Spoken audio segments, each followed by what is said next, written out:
Okay. So here we are.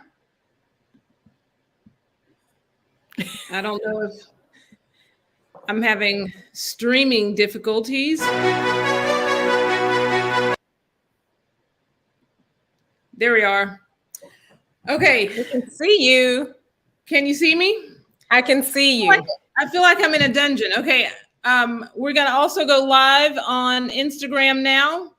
This is Policy and Pound Cake with Dee Dee Bass-Wilbon, and I am Dina Bass-Williams. And if you're on our Instagram, in our Instagram community, head on over to the Bass Public Affairs Facebook page so that you can, hey Shay, so that you can see the entire conversation with our wonderful guests who are queued up here. Let's see, we have them ready to go. Of course, this is Bass Public Affairs' team live and unfiltered coverage of the State of the Union. This is a great American tradition. We are praying for our leaders who are all gathered together right now, which makes me kind of nervous in this season. It does. It makes me kind of nervous too. That makes you nervous? Okay. It does. Well, we're going to pray that they have favor and that they're going to be okay. I don't know who the designated survivor is, but we're not going to need them because God is going to protect them all. Amen. Absolutely. Amen. Very good. Okay, so Dee Dee, we have some great guests. I'm going to bring them in now. We have, in order of where they are on the dashboard, we have Liz Hitos, who is our good friend, chief of staff on Capitol Hill. Love Liz. She works for one of the greatest congressmen on the planet, Gus Bilirakis. And I don't say that just because he understands the power of moussaka. I say it because he truly is a great man, and we appreciate Liz and her insight. We have Dean Parker, who is a good friend, our brother from a different mother, entrepreneur extraordinaire, serial entrepreneur, extremely successful, senior advisor to Dr. Ben Carson on his campaign. We have been through the trenches together, and he understands the importance of a strong economy. So we're interested in hearing from him on those things. We have here our good friend, Lynn Patton. We call her Our General sister Patton. girl. Hello. Absolutely. She is a senior advisor to the great Donald J. Trump, working with Save America PAC. Lynn also was a senior advisor to Dr. Ben Carson during his time at HUD. And we are interested in hearing what she has to say, certainly as someone who has the front row seat on what 45 is doing, and to bring in the millennials and we want to keep everything balanced. We have Adonis Williams. And in full disclosure, yes, we are related. Adonis. Hi, Adonis. Hello, everyone. A serial entrepreneur, and we appreciate everything that he has to say in terms of expanding the marketplace. And we also, this is a great, rich conversation. We're going to bring in our good friend, Tiffany Gardner, who is CEO of Reflect Us. She is doing great things to make sure that we have a strong representation of women and diversity of ideas in elected offices. So we are excited about this conversation. And really, those of you who are watching us on Instagram, remember, hop on over to our Bass Public Affairs Facebook page or YouTube channel so that you can be sure to see our amazing guests. Guys, thank you so much. The State of the Union is going to get started here, and hopefully 9 o'clock is what they're saying. But Dee Dee, I'm going to toss it over to you to kind of get us started in the conversation. Well, thank you. Thanks everyone for joining us. We're really excited about this, and I think this is the first State of the Union. We were talking about that earlier today. We think they didn't consider, obviously, last year his first State of the Union, right? So this is his first. I guess it was, Liz, you are expert in that space. I guess it was his address to Congress last year. This is his first State of the Union. So this is his first State. That's okay. Right. All righty. So we should be getting started in a probably about 20. I don't do math that well, so probably about 14, 20, 25 minutes. But I would like to know, what are you expecting to hear from our president tonight? What is your checklist? What are the most important things that he could possibly say to keep you engaged and to keep you listening and to keep you prayerful that things are going to get a little bit better than what they are right now? And I'll start with, I'm sorry, Dina, what did you say? No, and things are going to get better. That's assuming that you think things are bad. Things are bad. Right. We don't want to presume. Right. And we don't want to assume that you think things are bad, because you might think things are just absolutely peachy keen. But I tried to say that with a straight face. So, Dean, I'm going to start with Dean first, because you're the first person I looked at. So, Dean, what are you expecting to hear? What are you hoping to hear tonight? Well, I think what you're expecting to hear and what you're hoping to hear are two different things. I think I'm expecting to hear, obviously, a defense of the economy, and he's going to speak to what the changes he has done, that he's had the headwind that he'll say is a tailwind from Donald Trump. I think you're also going to expect to hear a lot as it comes to Russia and how we have to not stand up as much and be more of a team player with the world economy. And we're now going from first to last of stepping up and actually doing something about it. And lastly, I expect to hear him focus on things that do not matter. People are worried about the jobs, they're worried about inflation, they're worried about things that affect their pocketbook. I mean, gas has gone up 300% from when Donald Trump left office in over 14 months. Those are things that people care about. What I would like to hear would be a strong front in the military, as well as a strong front at home that gets down to not defending the agenda that he has put in place, but what people care about and what actually makes this country a great place.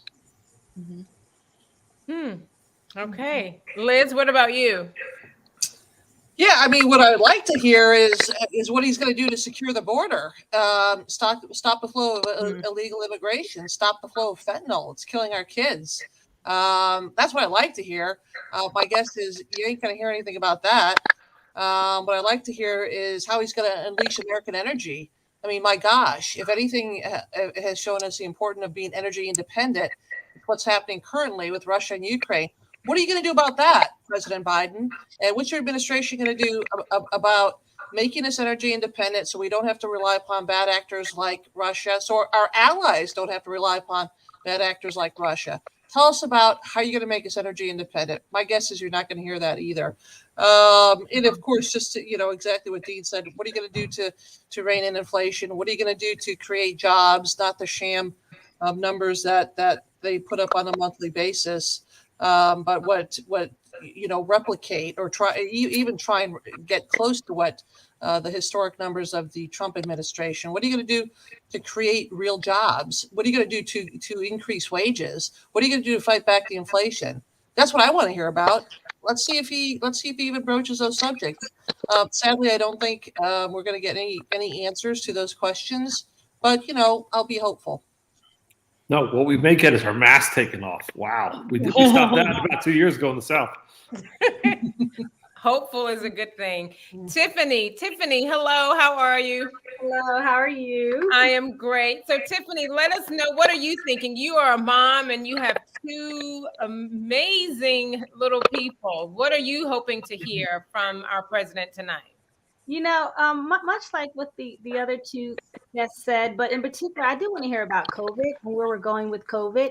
We're looking at a lot of the states. I'm here in New York City. The governor just released the mask mandate in schools. It seems like it's very hodgepodge where you go. So I'm hoping to hear, not sure if we will, but I'm hoping to hear some kind of coherent or close to coherent approach to COVID. COVID has impacted women in particular and moms in particular in a very disproportionate way. So that's going to be something important. He did just have a very significant day on Friday with the nomination of Judge Jackson, of course, to the Supreme Court. Not sure if that's going to make it in. But for the work that I do, and as we're working across the country to get more women elected on both sides of the aisle, that's pretty significant for us. So to be just interested to hear if he does address that. Just his thoughts around that and his approach to that nomination would be interesting to hear. And of course, the economy, right? We're looking at how this economy has been impacted, in particular women and moms and working moms, and the number of moms that have left the workforce as a result of the pandemic, and his approach to that.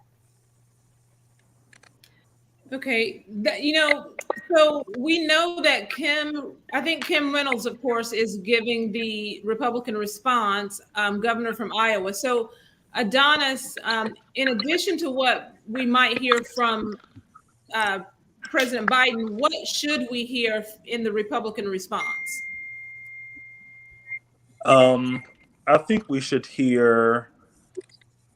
I'm interested in learning more about the underpinnings of, I guess the thoughts or ideologies that continue to kind of sustain and embolden the Republican Party, and how those kind of ideologies are going to kind of play out within this kind of current arena we're in, with what's happening in Russia, with inflation that is soaring, and also with kind of the job market in response to COVID and things of that nature. And I would like to kind of see how, as we go forward, these people on both sides of the aisle are going to kind of come together and work in regards to these pressing issues, and what that looks like, and things of that nature. Mm-hmm. Okay, and Lynn, when Adonis talks about the hearing from the Republican response, the tone and the direction of the Republican Party, you are front and center with Team Trump, and understanding that he is literally the elephant in the room. What direction do you think the Republican response will say in terms of where the Republican Party is going? If it's in the same direction as Trump, if it's in a different direction, will the response be in any way a pull away from Team Trump? Well, look, I think the panel today has touched upon some really great points.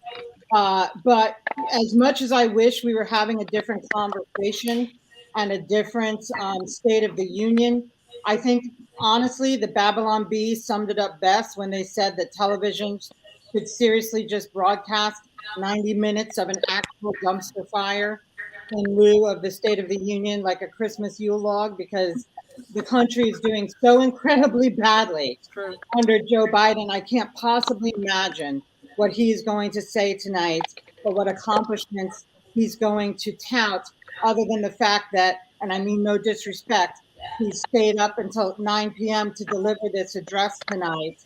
I was with President Trump on Saturday when he delivered what I consider to be the actual State of the Union at CPAC 2022, that has been widely praised as one of his best speeches of all time. And what he did was he literally said, and he meant no disrespect again, you could take the 5 worst presidents of our lifetime, and it still doesn't measure up to the destruction that this administration has caused in 13 short months. A new CBS News YouGov poll today reports that only 5% of Americans believe this country is going in the right direction. He has dropped to approval ratings lower than a post-January 6th Donald Trump. We have record homicide rates. I think Chicago suffered over 800 homicides last year. Illegal immigration, as Dean mentioned, has increased by over 726%, as Liz mentioned. Fentanyl deaths because of that have jumped over 21%. We have the highest gas prices in over 14 years, the worst inflation since 1982, costing each American an additional $300 per month in living expenses. And now we have a commander-in-chief who cannot even say with certainty that Putin is not going to engage in nuclear warfare. Biden says that he can go toe to toe with this man, but he clearly can barely go toe to toe with a staircase. And I do believe that what Trump said this weekend really hit the nail on the head. And I want to reiterate to all the media out there that says that Trump is praising him. He said it's not that Putin is smart, but rather that our current leadership is not. Putin is basically saying, you mean I can take over a whole country and all they're going to do is sanction me? Russia's ban today from the World Cup is more severe than anything we've levied. America under Joe Biden is 55% more dependent on Russian oil than it was under Trump. Russia exports over 230 million barrels per day into Europe, making over $1 billion in profit from global oil and natural gas. I think I don't need to reiterate that under Trump, we were energy independent for the first time in 72 years. If Trump were president now, he would have been on the phone with every American energy CEO, mobilizing another Operation Warp Speed, generating massive oil and gas production to reopen every pipeline and supply the United States and Europe with historic exports, putting America at the forefront of the energy market so that we could put a full global embargo on Russian oil and kick them quickly off the SWIFT international payment system, effectively paralyzing all Russian business transactions. But that's not what we're seeing today. When Trump was president, he held NATO accountable. Only 5 of 29 countries in NATO were meeting their financial obligations when Trump took office. By the time Trump left, NATO allies had increased their defense budget by a combined $130 billion since 2016. That is the money that's being used to defend Ukraine right now. And I'm pretty sure that President Zelensky wishes he had the $85 billion in state-of-the-art weaponry and armored vehicles that Biden abandoned in Afghanistan, but I digress. Okay. But let me really quickly, I'm sorry. Lynn, you mentioned President Biden's low approval rating. Mm-hmm. And in regards to approval rates, can we really believe the approval rates? I know when President Trump was in office, we kind of, scoffed at his approval ratings. And should we believe that Biden's approval rating is really in the tank as it is, or is it just that the nation is so divided that we'll continue to have these low numbers? Well, and I like for Ryan Rose, he just joined us. I'd like for Ryan to answer that question. Here's the difference, in my opinion, Dee, and I never scoffed at the approval ratings under Trump. I think they were manipulated by the media. It scares me to think that the media is actually suppressing a lot of the bad news about Biden, and they're still, some of the lowest approval ratings suffered by any president and vice president, quite frankly. Kamala has suffered the lowest vice presidential approval ratings in the last 50 years. But what I will say is that I believe they're real because the media can no longer shield this president from the effects that Americans are feeling in their everyday pockets, that they're seeing on their everyday shelves, at the grocery store or lack thereof. That you cannot hide. You cannot suppress a global supply chain crisis. You cannot suppress the fact that folks are paying $300 more per month in living expenses. You cannot suppress the fact that gasoline is at its highest rate in 14 years. They're going to try to tout tonight the GDP. They're going to try to tout tonight the fact that, they claim jobs are coming back. But, in actuality, they're still at a 3 million job deficit since COVID hit. And one of the things that I think he cannot hide and dodge is the fact that Biden ran on a campaign to control the virus. Since Biden took office, more people have died from COVID in less time than under Donald Trump, despite Biden having 3 working vaccines the day he took office, with our administration vaccinating up to 1 million Americans per day. That doesn't even therapeutics. Let me get Ryan Rose to jump in, and this panel is clearly troubled by a lot of things that are happening under President Biden. But what we do want to try to do, and I don't know if I'm able to do it, I want to see if we can talk about something that President Biden has done very well that we can actually celebrate in this State of the Union. I'm not going to be able really to do wonderful, it. Dina. Fine. That's a good I hope that we can do that, because that would be great, because he is our president and we do want to, and if he succeeds, then we want him to do, if Bless he's you, doing Dean. well, if he's doing well, we want to praise him, but I'm not going to be able to do that. But because we so celebrate the marketplace of ideas here at Bass Public Affairs and Policy and Pound Cake, we want to give room for true, honest praise of this president and what he's doing and his administration. Ryan? Well, I mean, I'm not going to be able to do that. I think, oddly enough, as you know, everybody wants to make the Putin narrative, as Ben Patton said, they're trying to say that Trump is praising Putin. No, I mean, the two things can be true at once. Vladimir Putin is a terrible person, and my freedoms are more under threat from Joe Biden than Vladimir Putin. And that is literally the problem that we have. And they're trying to wag the dog over there. Is what happening in Ukraine bad? Absolutely.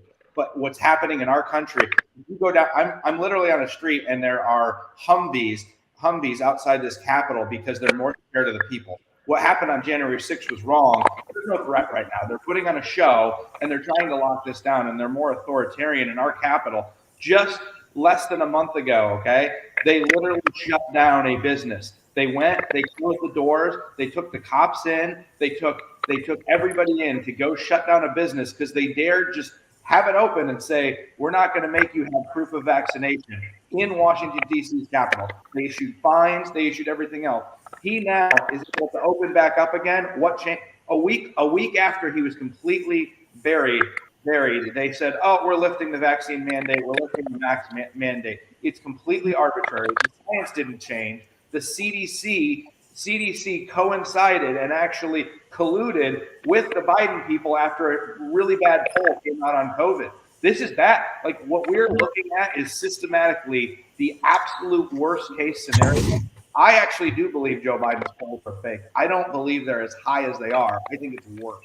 And I honestly don't even have one singular nice thing to say about him. I can't think of anything that could be worse for our country than the fact that he is there. If he wants to fix this, wants to fix Ukraine, then we would go back and actually put the real president. He would just admit defeat, say the election was gone, and put the real president back in, and we can get this under control. Like, there's nothing nice I can say about the man, the administration, who is trying to. Kamala said it best.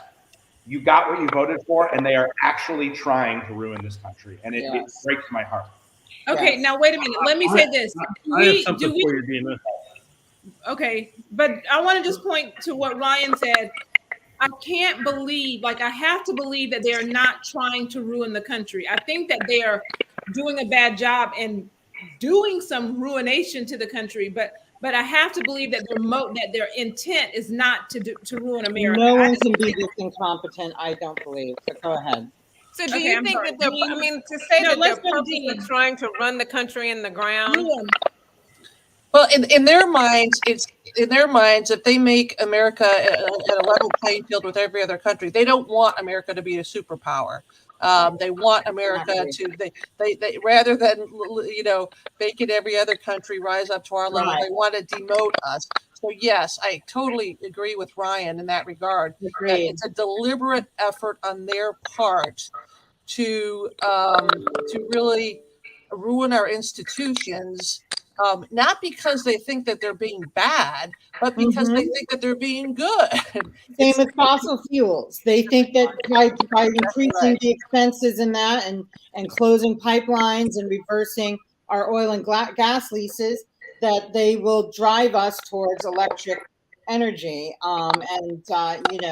Last I checked, a lot of electric cars are extremely expensive. I thought it was extremely out of touch for Joe Biden to be doing a press conference from GM driving a $100,000 Humvee when most people can't even afford to put food on their table. But that's the kind of mentality that we're dealing with here.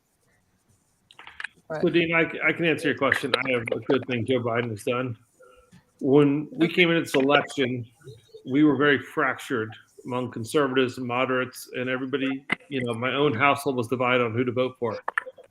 Joe Biden has unified what the next step will be after we're going to turn the elections around. So I actually think that's the best thing he could have done, is he woke the country up to how unbelievable his policies and right-wing policies have become. So I believe it actually has unified, and you'll see it show up in the polls both this November and in 2024. And by the way, let me just add, I don't think Joe Biden is incompetent. I think we're giving him too much credit by saying that he's got dementia and all this business. I think he knows what he's doing. He knows exactly what he's doing. It's not good. Yeah. Nobody is that incompetent. Exactly. Okay. Wow. Adonis, you're in the queue. How do you feel? This is how we do. Yeah, thanks. We So, civil discourse. what was your question?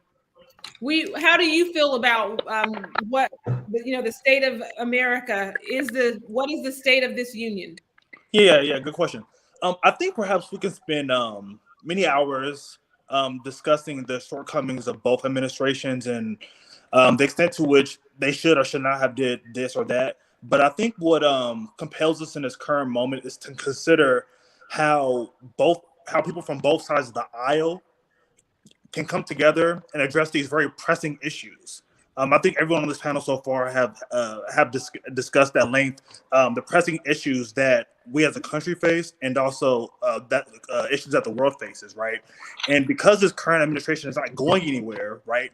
I think we're to some extent duty bound to come together and not only work together towards a solution to these problems, but also envision what a solution will look like.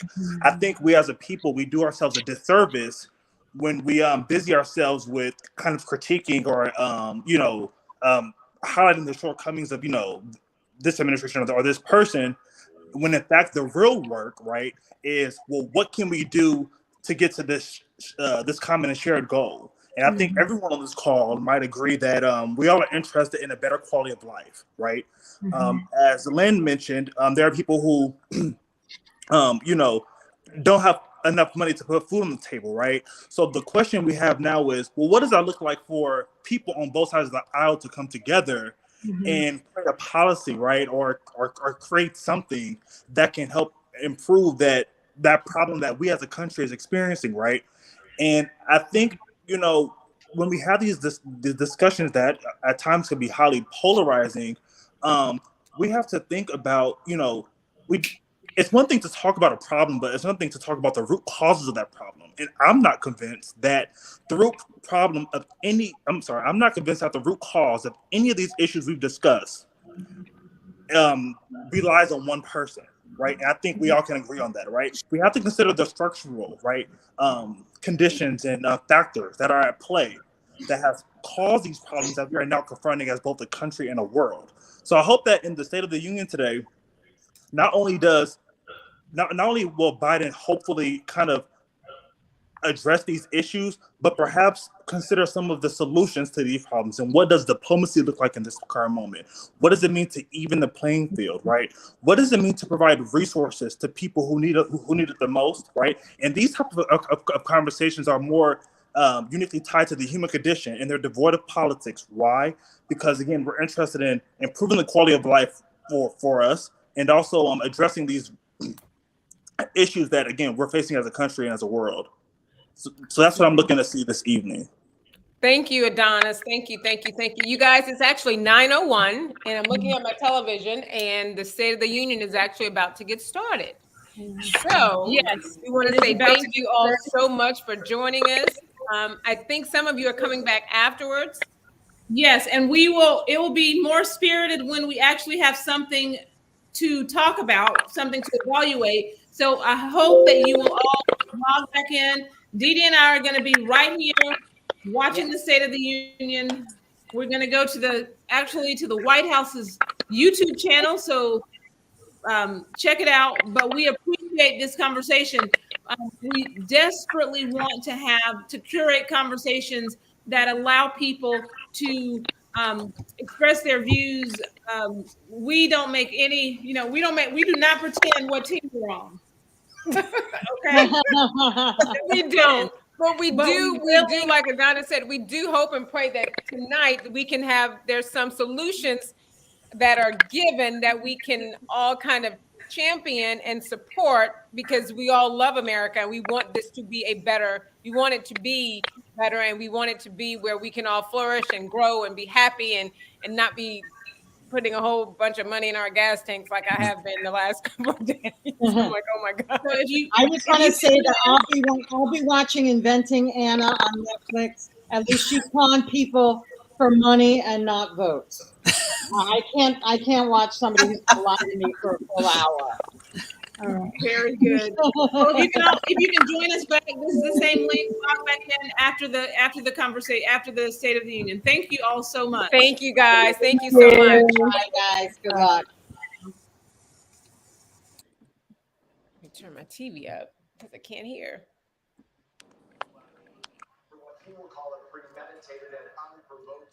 Okay, so he's coming in.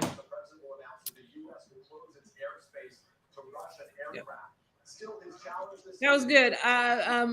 We're going to share our screen and watch POTUS. Have you had dinner? I have not had dinner, and actually, I'm going to change because it looks like I'm in a dungeon with this lighting. So I'm going to have dinner. I haven't had dinner. I thought you had dinner at 2:00. I did have dinner. Oh, you said you did have dinner. Okay, I'm sorry. I couldn't hear you.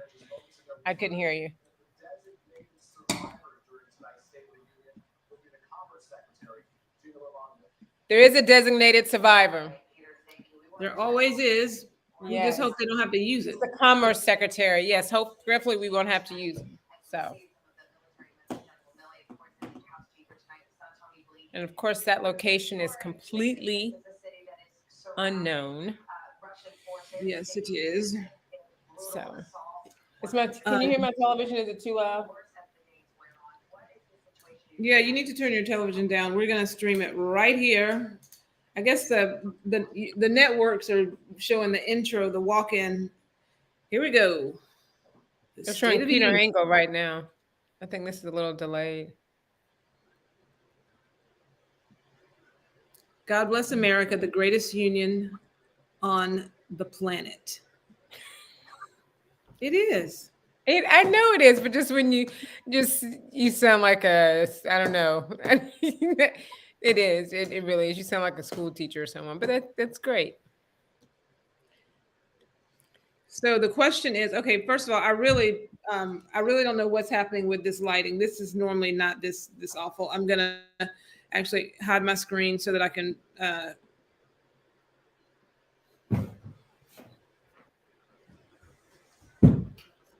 hopefully move to a less.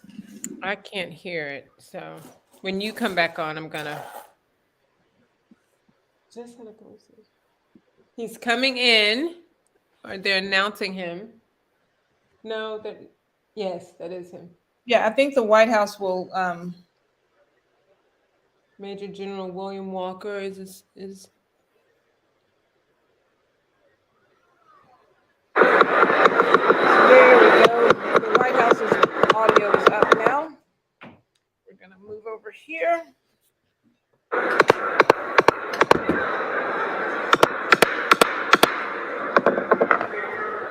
President of the United States.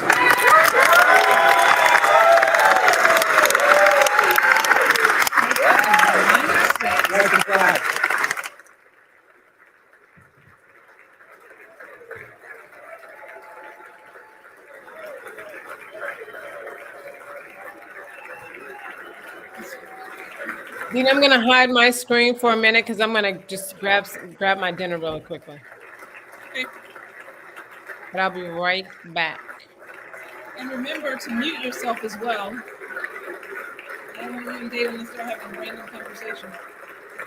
So,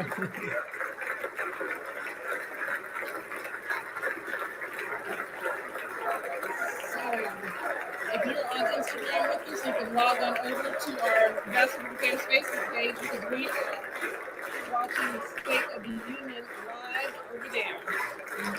In walks the President of the United States of America. God bless him. God bless our leaders. We're saying a prayer for their safety. It makes me nervous, I'm going to be honest, to have all of these people in the same room. I'm just telling you.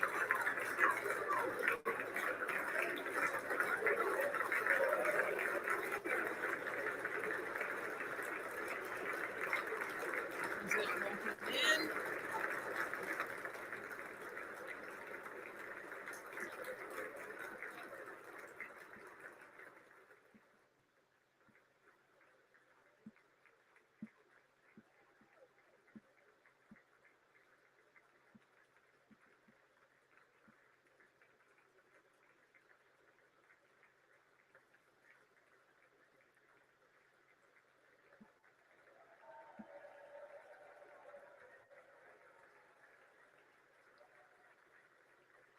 God bless him.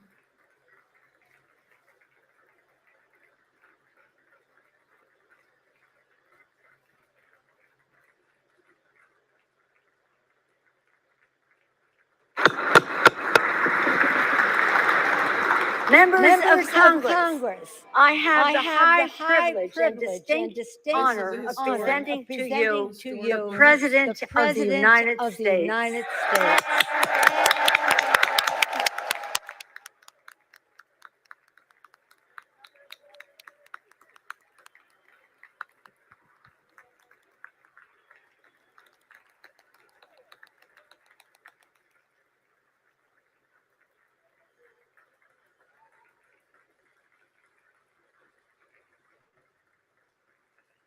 Thank you.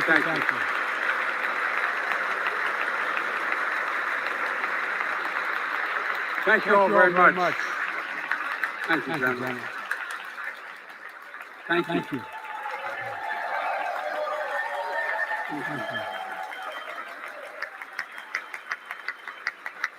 Thank you all very much. Thank you. Please. Thank you so much.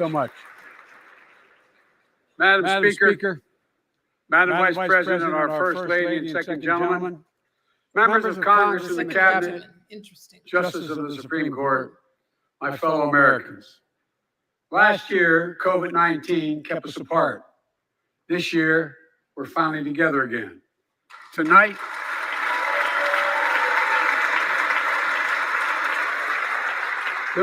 we meet as Democrats, Republicans, Independents, but most importantly, as Americans, with the duty to one another, to America, to the American people, to the Constitution, and an unwavering resolve that freedom will always triumph over tyranny.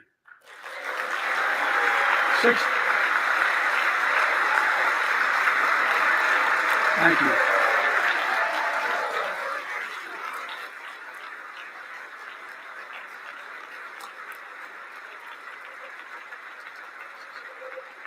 6 days ago, Russia's Vladimir Putin sought to shake the very foundations of the free world, thinking he could make it bend to his menacing ways.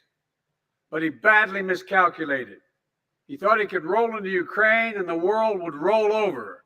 Instead, he met with a wall of strength he never anticipated or imagined. He met the Ukrainian people.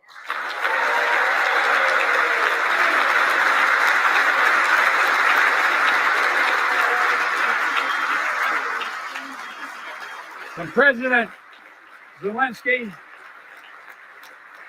to every Ukrainian, their fearlessness, their courage, their determination literally inspires the world. Groups of citizens blocking tanks with their bodies. Everyone from students to retirees to teachers turned soldiers defending their homeland. And in this struggle, President Zelensky said in his speech to the European Parliament, "Light will win over darkness." The Ukrainian ambassador to the United States is here tonight, sitting with the First Lady. Let each of us, if you're able to stand and send an unmistakable signal to the world of Ukraine. Thank you. Thank you, thank you, thank you.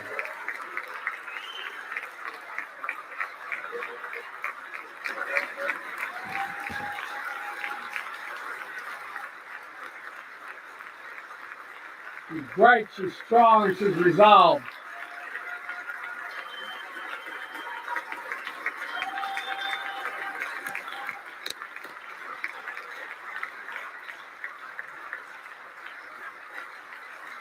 Yes.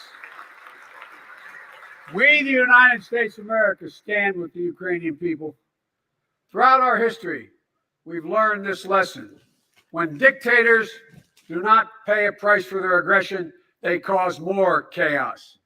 They keep moving, and the cost, the threats to America and America to the world keeps rising.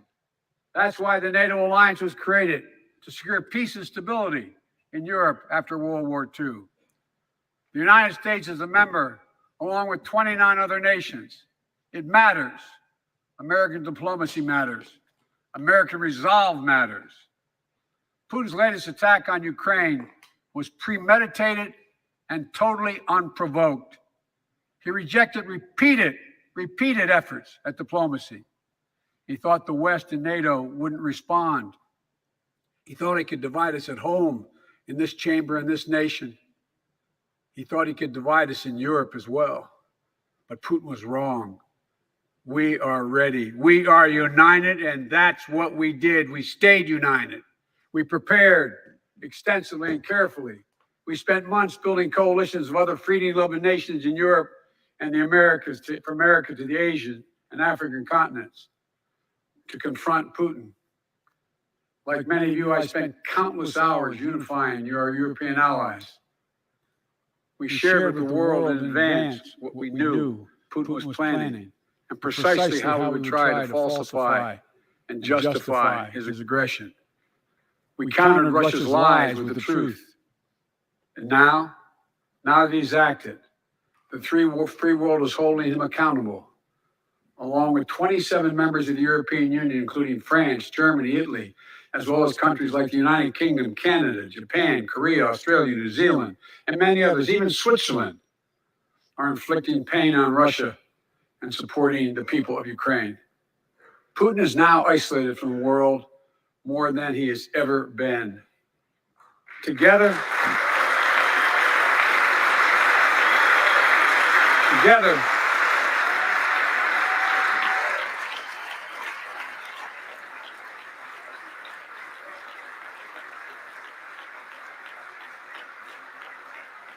along with our allies, we are right now enforcing powerful economic sanctions. We're cutting off Russia's largest banks in the international financial system, preventing Russia's central bank from defending the Russian ruble, making Putin's $630 billion war fund worthless. We're choking Russia's access. to technology that will sap its economic strength and weaken its military for years to come. People are questioning whether Tonight, sanctions I say to the Russian oligarchs and the corrupt leaders who built billions of dollars off this violent regime, no more. The United States, I mean it. Putin is continuing to move. Him saying, I mean it. The United States Department of Justice is assembling a dedicated task force to go after the crimes of the Russian oligarchs. We're joining with European allies to find and seize their yachts, their luxury apartments, their private jets. We're coming for your ill-begotten gains. And tonight, I'm announcing that we will join our allies in closing off American airspace to all Russian flights, further isolating Russia and adding additional squeeze on their economy. And that's going to stop Putin from bombing? He has no idea what's coming. What else? I mean, what do you recommend? The ruble has already lost 30% of its value. The Russian stock market has lost 40% of its value, and trading remains suspended. The Russian economy is reeling, and Putin alone He's is been the talking one to blame. 16 minutes about Russia. Together with our allies, we're providing support to the Ukrainians in their fight for freedom. Military assistance, economic assistance, humanitarian assistance. We're giving more than $1 billion of direct assistance to Ukraine and will continue to aid the Ukrainian people as they defend their country and help ease their suffering.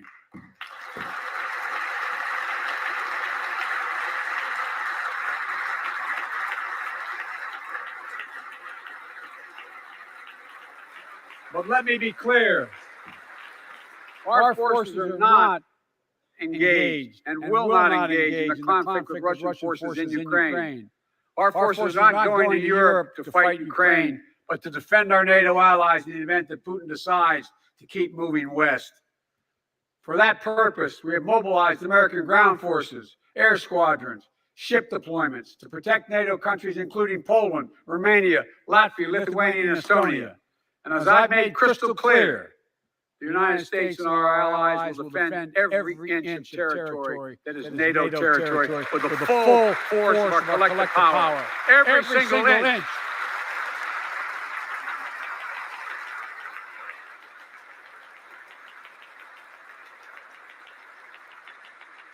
And we're clear-eyed. The Ukrainians are fighting back with pure courage. But the next few days, weeks, and months will be hard on them. Putin has unleashed violence and chaos. But while he may make gains on the battlefield, he'll pay a continuing high price over the long run. And a pound of Ukrainian people, the proud, proud people, pound for pound, ready to fight with every inch of energy they have. They've known 30 years of independence, have repeatedly shown that they will not tolerate anyone who tries to take their country backwards. To all Americans, I'll be honest with you, as I always promised I would be. A Russian dictator invading a foreign country has cost around the world. And I'm taking robust action to make sure the pain of our sanctions is targeted at the Russian economy and that we use every tool at our disposal to protect American businesses and consumers. Tonight, I can announce the United States has worked with 30 other countries to release 60 million barrels of oil from reserves around the world. America will lead that effort, releasing 30 million barrels of our own strategic petroleum reserve. And we stand ready to do more if necessary, united with our allies. These steps will help blunt gas prices here at home. But I know news about what's happening can seem alarming to all Americans. But I want you to know we're going to be okay. We're going to be okay. When the history of this era is written, Putin's war in Ukraine will have left Russia weaker and the rest of the world stronger. While it shouldn't.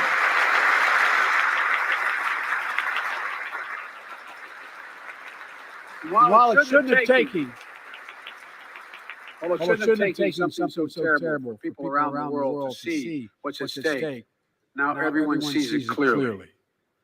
We see the unity among leaders of nations, a more unified Europe, a more unified West.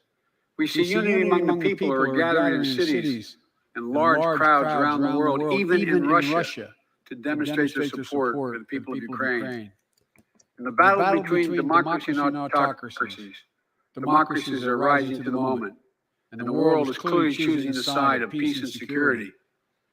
This is the real test, and it's going to take time. So let us continue to draw inspiration from the iron will of the Ukrainian people. To our fellow Ukrainian Americans who forged the deep bond that connects our two nations, we stand with you. We stand with you. Putin may circle Kyiv with tanks, but he'll never gain the hearts and souls of the Iranian people. He'll never extinguish their love of freedom, and he will never weaken the resolve of the free world.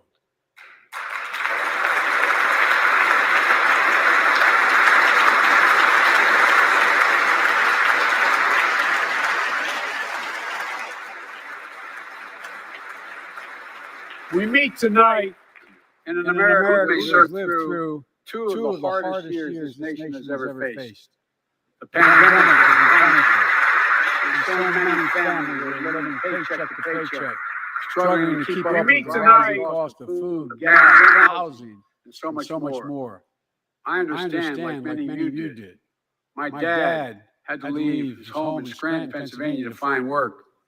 So like many of you, I grew up in a family when the price of food went up, it was felt throughout the family. It had an impact. That's what one of the first things I did as president was fight to pass the American Rescue Plan. Because people were hurting.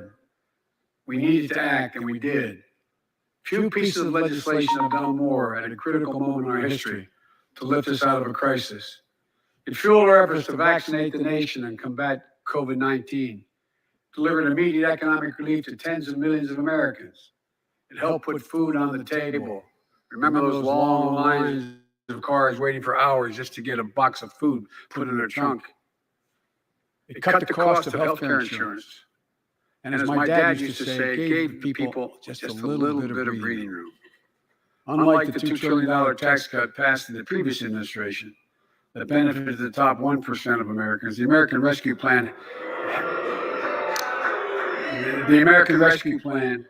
helped working people and left no one behind.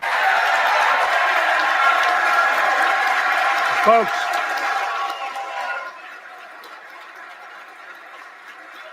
and it worked. It worked.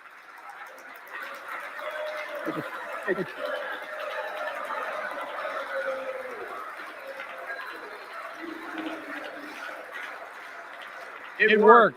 We created jobs, lots of jobs. In fact, our economy created over 6.5 million new jobs just last year. More jobs in 1 year than ever before in the history of the United States of America. The economy grew at a rate of 5.7 last year, the strongest growth rate in 40 years. And the first step in bringing fundamental change to our economy that hasn't worked for working people in this nation for too long. For the past 40 years, we were told that tax break for those at the top and benefits would trickle down and everyone would benefit.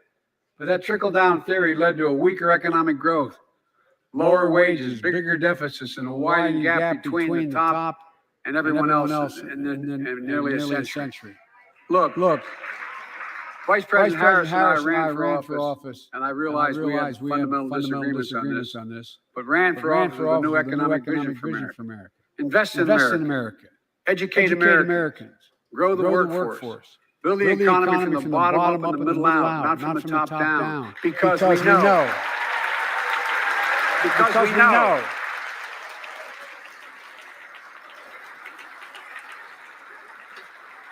Because we know when the middle class grows, the poor go way up and the wealthy do very well. America used to have the best roads, bridges, and airports on earth. And now our infrastructure is ranked 13th in the world. We won't be able to compete for the jobs of the 21st century if we don't fix it. That's why it was so important to pass the bipartisan infrastructure law. And I thank my Republican friends who joined to invest and rebuild America. The single biggest investment in history. It was a bipartisan effort, and I want to thank the members of both parties who worked to make it happen. We're done talking about infrastructure weeks. We're now talking about an infrastructure decade. And look, it's going to transform America. To put us on the path to win the economic competition of the 21st century that we face with the rest of the world, particularly China. I told Xi Jinping, it's never been a good bet to bet against the American people. We'll create good jobs for millions of Americans, modernizing roads, airports, ports, waterways, all across America. And we'll do it to withstand the devastating effects of climate change and promote environmental justice. We'll build a national network of 500,000 electric vehicle charging stations. Begin to replace the poisonous lead pipes so every child, every American has clean water to drink at home and at school. We're going to provide affordable, high-speed internet for every American. Rural, suburban, urban, and tribal communities. 4,000 projects have already been announced. Many of you have announced them in your districts. And tonight, I'm announcing that this year, We will start fixing over 65,000 miles of highway and 1,500 bridges in disrepair. And folks,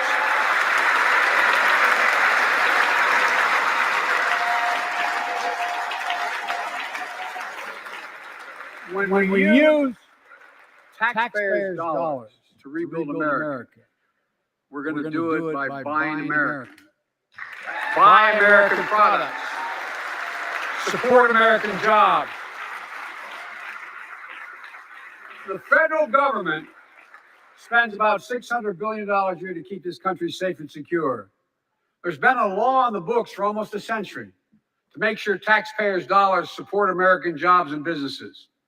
Every administration, Democrat or Republican, says they'll do it, but we're actually doing it. We'll buy America to make sure everything from the deck of an aircraft carrier to the steel on highway guardrails is made in America from beginning to end. All of it. All of it.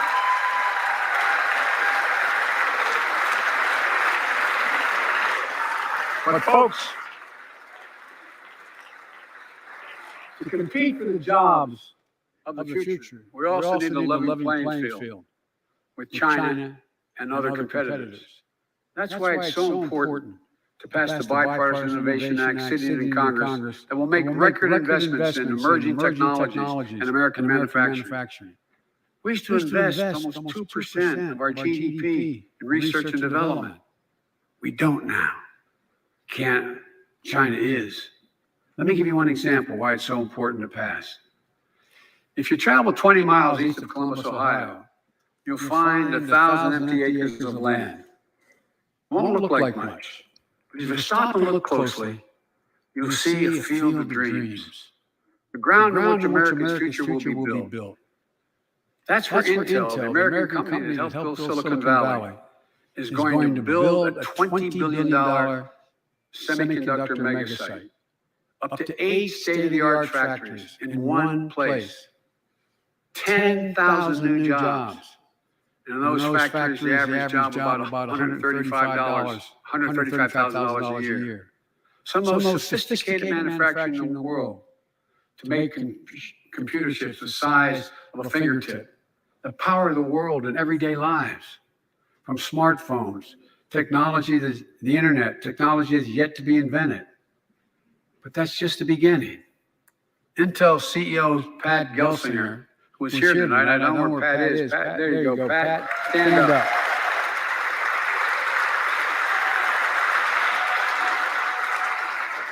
Pat.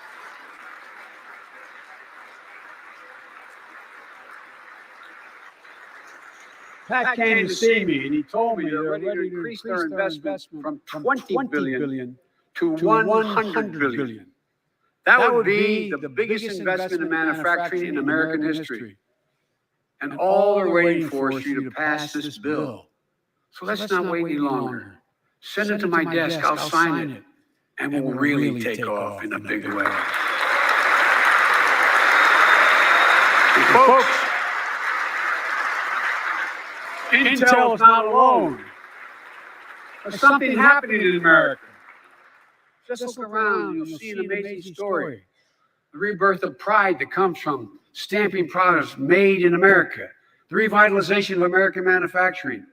Companies are choosing to build new factories here, when just a few years ago they would have gone overseas. That's what's happening. Ford is investing $11 billion in electric vehicles, creating 11,000 jobs across the country. GM is making the largest investment in its history. $7 billion to build electric vehicles, creating 4,000 jobs in Michigan. All told, 369,000 new manufacturing jobs were created in America last year alone.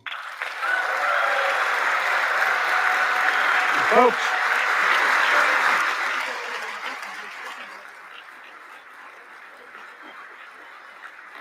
powered by people I've met like JoJo Burgess, from generations of union steelworkers in Pittsburgh, who's here tonight. Where are you, JoJo? There you go. Thanks, buddy. As Ohio Senator Sherrod Brown says,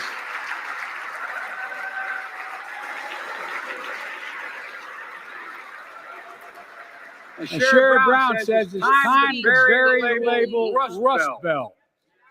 It's time to see this speech what used to be is called Rust Belt become the home not of hitting it. Not significant resurgence of manufacturing. And I'm trying to be. And with all the bright spots in our economy, record Did he job just say growth, bright higher spots? wages, too many families are struggling to keep up with And I the know bills. He said like I'm bright. Inflation is trying robbing to them be of gains they thought otherwise they would be able to objective, but I feel. just think he's I get missing it. the mark. That's why my top priority is getting prices under control. Look, Okay? He should be our talking about economy inflation. roared Why back don't I faster believe than him? almost anyone predicted. But the pandemic meant that businesses had a hard time hiring enough people because of the pandemic to keep up production in their factories. So you didn't have people making those beams that went into buildings because they were out. The factory was closed. The panic also disrupted the global supply chain. Factories closed. When that happens, it takes longer to make goods and get them to the warehouses, to the stores, and prices go up. Look at cars last year. 1/3 of all the inflation was because of automobile sales. There weren't enough semiconductors to make all the cars that people wanted to buy. And guess what? Prices of automobiles went way up. Especially used vehicles as well. And so we have a choice. One way to fight inflation is to drive down wages and make Americans poorer. I think I have a better idea to fight inflation. Lower your costs, not your wages. Folks,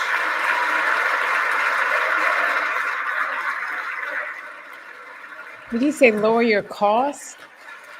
that means make more cars and semiconductors in America. More infrastructure and innovation in America. More goods moving faster and cheaper in America. More jobs where you can earn a good living in America. Instead of relying on foreign supply chains, let's make it in America. Look, economists.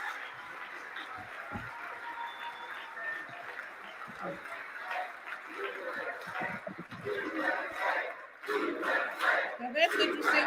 Will Republicans chant USA with them? Economists Anytime USA is chanted, I want call to this chant increasing USA. the productive capacity of our economy. I call it building a better America. He could But consider- My plan to fight inflation will lower your cost and lower the deficit. 17 Nobel laureates in economics said my plan will ease long-term inflationary pressures. Top business leaders, and I believe most Americans support the plan. And here's the plan. First, cut the cost of prescription drugs. We pay more for the same drug produced by the same company in His America sign than any other language country in person the is more world. entertaining. Just look at insulin. Yeah, the sign language you 1 in 10 always. Americans has diabetes. No, she's good. Her Virginia, facial I met a expressions are just 13-year-old boy, great. the handsome young man standing up there, Joshua Davis. He and his dad both have type 1 diabetes, which means they need insulin every single day. Insulin costs about $10 a vial to make. That's what it costs the pharmaceutical company. But drug companies charge families like Joshua and his dad up to 30 times that amount. I spoke with Joshua's mom. Imagine what it's like to look at your child who needs insulin to stay healthy and have no idea how in God's name you're going to be able to pay for it. What it does to your family, but what it does to your dignity, your ability to look your child in the eye, to be the parent you expect yourself to be. I really mean to think about that. That's what I think about. You know, yesterday, Joshua's here tonight, but yesterday was his birthday. Happy birthday, buddy, by the way. For Joshua and 200,000 other young people with type 1 diabetes, let's cap the cost of insulin at $35 a month. So everyone can afford it. And drug companies will do very, very well with profit margin. While we're at it, I know we have great disagreements on this floor with this. Let's let Medicare negotiate the price of prescription drugs.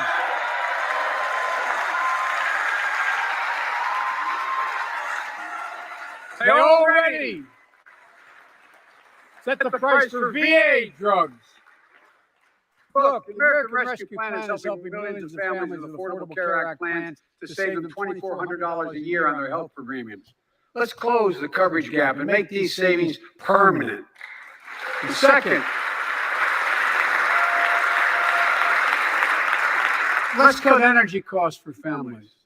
An average of $500 a year by combating climate change. Let's provide an investment tax credit to weatherize your home and your business. To be energy efficient. Get a tax credit for it. Double America's clean energy production. In solar, wind, and so much more. Lower the price of electric vehicles, saving another $80 a month that you're not going to have to pay at the pump. Folks. Third. The third thing we can do to change the standard of living for hardworking folks is cut the cost of child care. Cut the cost of child care. Folks,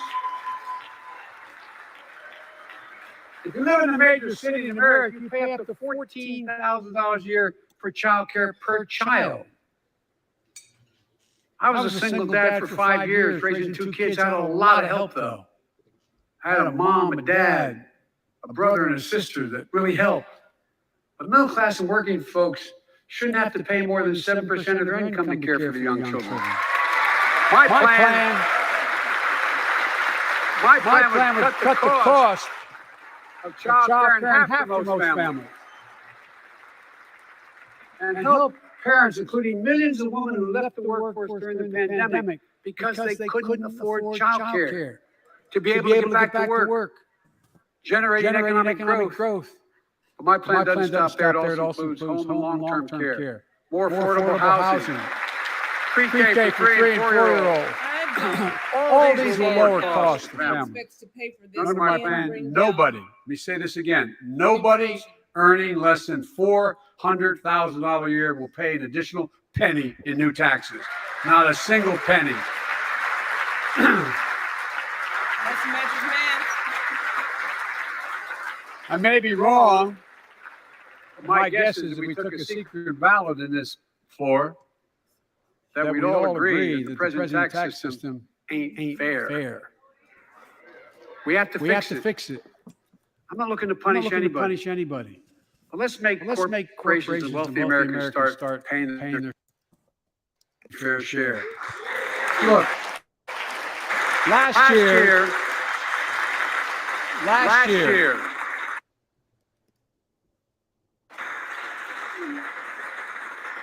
like Chris Coons and Tom Carper and my distinguished congresswoman, we come from the land of corporate America. There are more corporations incorporated in America than every other state in America combined.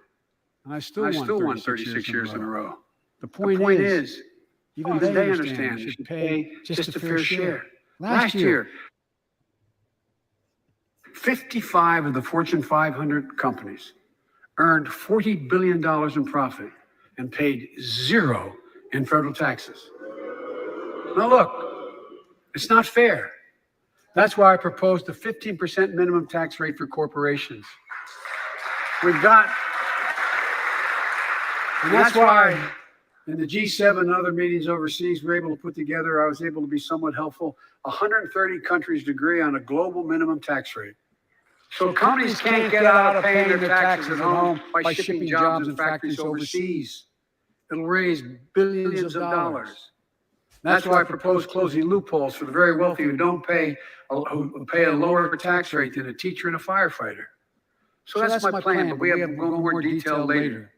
I'm going to grow the economy. The details. Lower the cost of families. What do they say? The devil's in the details. So what are we waiting for? Let's get this done. We all know we've got to make changes. Folks,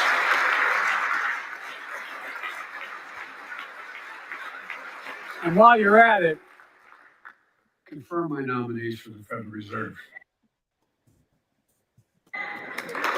which plays a critical role in fighting inflation. My plan will not only lower costs and give families a fair shot, it will lower the deficit. The previous administration not only ballooned the deficit with those tax cuts for the very wealthy and corporations, it undermined the watchdogs, the job of those to keep the pandemic relief funds being wasted. Remember we had those debates about whether or not those watchdogs should be able to see every day how much money was being spent, where was it going to the right place? In my administration, the watchdogs are back. And we're going to go after the criminals who stole billions of relief money meant for small business and millions of Americans. Tonight I'm announcing that the Justice Department will soon name a chief prosecutor for pandemic fraud. There was a lot of pandemic fraud. Look, I mean, I can't say a lot, but when you hear the anecdotal stories of pandemic fraud, I think we all agree. Thank you.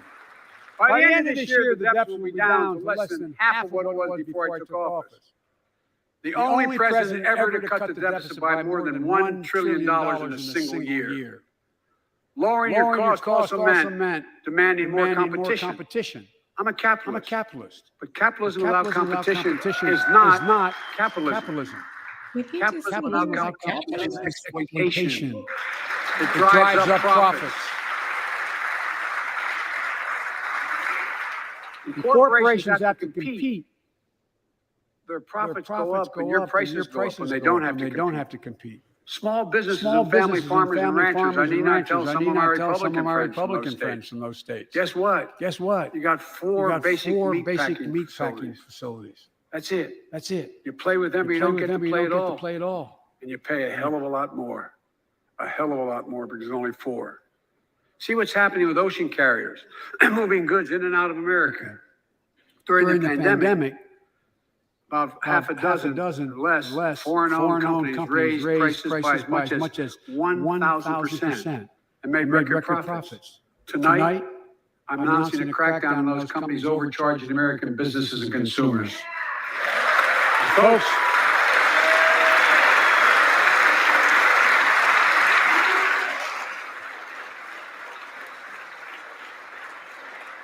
and as Wall Street firms take over more nursing homes, quality in those homes has gone down, and costs have gone up. That ends on my watch. Medicare is going to set higher standards for nursing homes and make sure your loved ones get the care they deserve and that they inspect and they will look at closely. We're also going to cut costs to keep the economy going strong and giving workers a fair shot, provide more training and apprenticeships, hire them based on skills, not just their degrees. Let's pass the Paycheck Fairness Act and paid leave. Raise the minimum wage to $15 an hour. And extend the child tax credit so no one has to raise a family in poverty. Let's increase Pell Grants, increase our historic support for HBCUs. And invest in what Jill, our First Lady who teaches full-time, calls America's best kept secret, community colleges. Look, let's pass the PRO Act.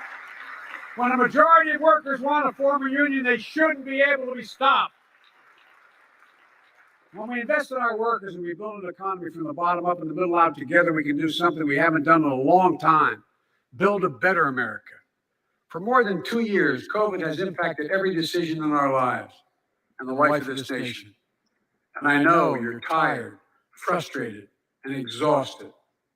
That doesn't even count the close to 1 million people who sit at a dining room table or a kitchen table and look at an empty chair because they lost somebody. But I also know this, because of the progress we've made, because of your resilience and the tools that we have been provided by this Congress, tonight I can say we're moving forward safely back to more normal routines. We've reached a new moment in the fight against COVID-19, where severe cases are down to a level not seen since July of last year. Just a few days ago, the Center for Disease Control and Prevention issued a new mask guidelines. Under the new guidelines, most Americans and most of the country can now go mask-free. And based on projections, And based on projections, more of the country will reach a point across the next couple of weeks. And thanks to the progress we've made in the past year, COVID-19 no longer need control our lives. I know some are talking about living with COVID-19, but tonight I say that we never will just accept living with COVID-19. We'll continue to combat the virus as we do other diseases. And because this virus mutates and spreads, we have to stay on guard. And here are 4 common sense steps as we move forward safely, in my view. First, stay protected with vaccines and treatments. We know how incredibly effective vaccines are. If you're vaccinated and boosted, you have the highest degree of protection. We'll never give up on vaccinating more Americans. Now, I know parents with kids under 5 are eager to see their vaccines authorized for their children. Scientists are working hard to get that done, and we'll be ready with plenty of vaccines if and when they do. We're all ready. We are also ready with antiviral treatments. If you get COVID-19, the Pfizer pill reduces your chances of ending up in the hospital by 90%. I've ordered more pills than anyone in the world has.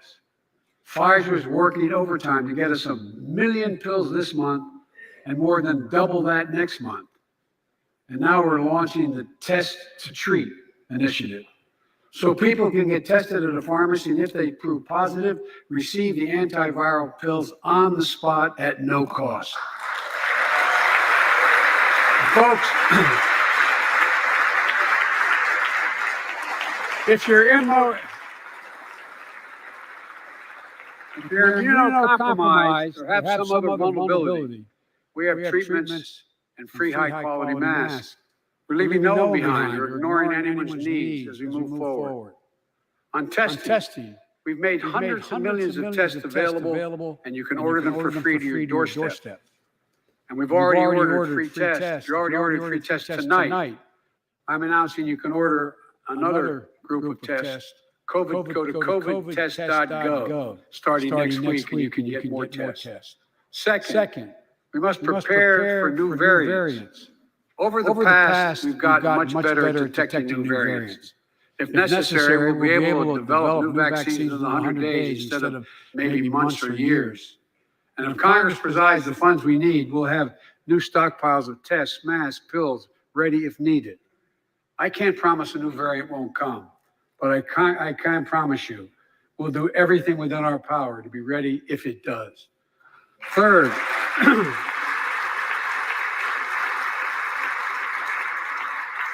we can end the shutdown of schools and businesses. We have the tools we need. It's time for America to get back to work and fill our great downtowns again with people. People working from home can feel safe and begin to return to their offices.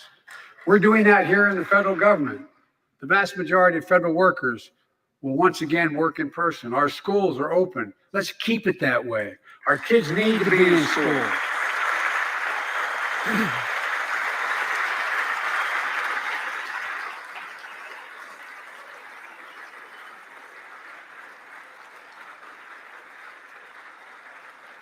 Well, 75% of adult Americans fully vaccinated, and hospitalizations down by 77%.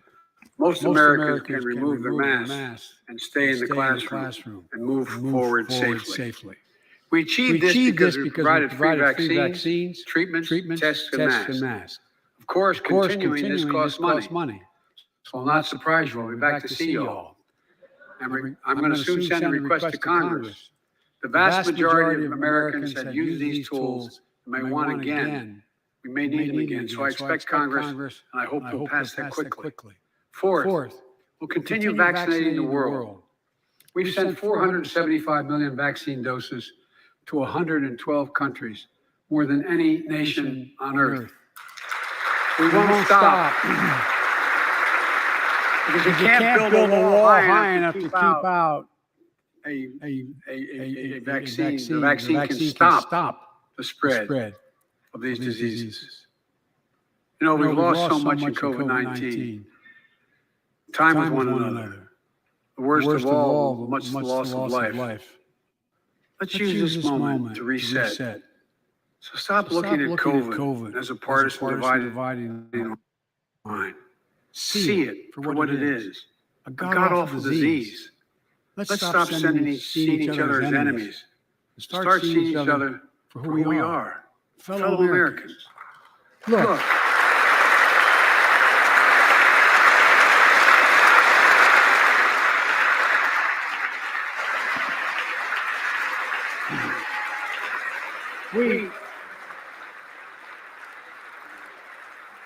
We can't change how divided we've been. It was a long time in coming. But we can change how to move forward on COVID-19 and other issues that we must face together. I recently visited the New York City Police Department days after the funerals of Officer Wilbur Mora and his partner, Officer Jason Rivera. They were responding to a 9/11 call when a man shot and killed them with a stolen gun. Officer Moore was 27 years old. Officer Rivera was 22 years old. Both Dominican Americans who grew up in the same streets that they later chose to patrol as police officers. I spoke with their families, and I told them that we were forever in debt for their sacrifices, and will carry on their mission to restore the trust and safety in every community deserves. Like some of you that have been around for a while, I've worked with you on these issues for a long time. I know what works. Investigating crime prevention and community policing, cops who walk the beat, who know the neighborhood, and who can restore trust and safety. Let's not abandon our streets or choose between safety and equal justice. Let's come together and protect our communities, restore trust, and hold law enforcement accountable. That's why the Justice Department has required body cameras, banned chokeholds, and restricted no-knock warrants for its officers. That's why the American Rescue Plan that you all provided $350 billion that cities, states, and counties can use to hire more police, invest in more proven strategies.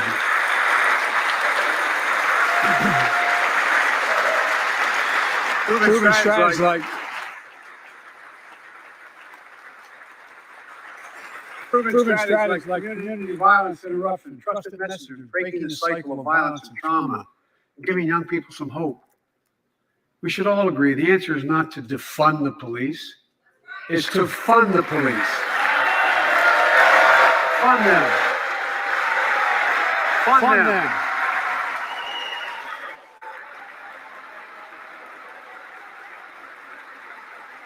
Fund them with resources and training. Resources and training they need to protect our community. I asked Democrats and Republicans alike to pass my budget and keep our neighborhoods safe. And we'll do everything in my power to crack down on gun trafficking of ghost guns that you can buy online, assemble at home. No serial numbers. Can't be traced. I asked Congress to pass proven measures to reduce gun violence. Pass universal background checks. Why should anyone on the terrorist list be able to purchase a weapon? Why? And folks, ban assault weapons with high-capacity magazines will up to 100 rounds. You think the deer are wearing Kevlar vests? Look, repeal the liability shield that makes gun manufacturers the only industry in America that can't be sued. The only one. Imagine had we done that with the tobacco manufacturers. These laws don't infringe on the Second Amendment. They save lives. The most fundamental right in America is the right to vote and have it counted. And look, it's under assault. In state after state, new laws have been passed. Not only to suppress the vote, we've been there before, but to subvert the entire election. We can't let this happen. Tonight I call on the Senate to pass the Freedom to Vote Act, pass the John Lewis Act, Voting Rights Act. And while you're at it, pass the Disclosure Act so Americans know who's funding our election. Look, tonight, I like to honor someone who's dedicated his life to serve this country. Justice Breyer, an Army veteran, constitutional scholar, retiring Justice of the United States Supreme Court. Justice Breyer Thank you for your service. Thank you. Clap for Justice Breyer. I will clap for Justice Breyer. I mean it. Get up. Let them see you. Thank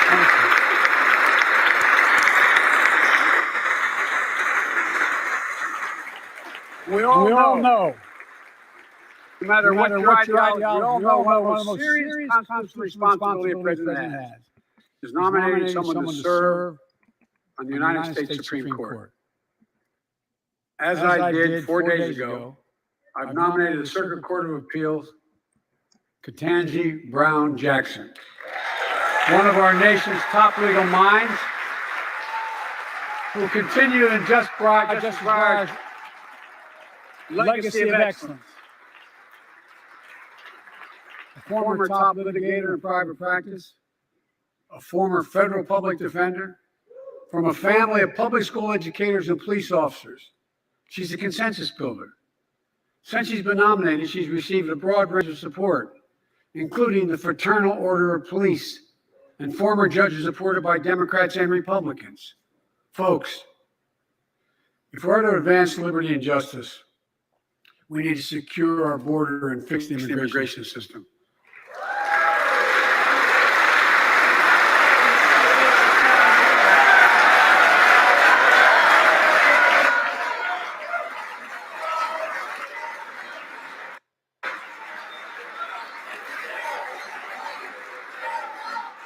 As you might guess, I think we can do both. At our border, we've installed new technologies like cutting-edge scanners to better detect drug smuggling. We've set up joint patrols in Mexico and Guatemala to catch more human traffickers. We're putting in place dedicated immigration judges in a significantly larger number, so families fleeing persecution and violence can have their cases heard faster, and those who don't legitimately here can be sent back. We're screening, we're securing commitments, and supporting partners in South and Central America to host more refugees and secure their own borders. We can do all this while keeping lit the torch of liberty that has led to the generation of immigrants to this land, my forebears and many of yours. Provide a pathway to citizenship for dreamers, those with temporary status, farm workers, essential workers. Revise our laws so businesses have workers they need, and families don't wait decades to reunite. It's not only the right thing to do, it's economically smart thing to do. That's why the immigration reform is supported by everyone from labor unions to religious leaders to the U.S. Chamber of Commerce. Let's get it done once and for all. Folks,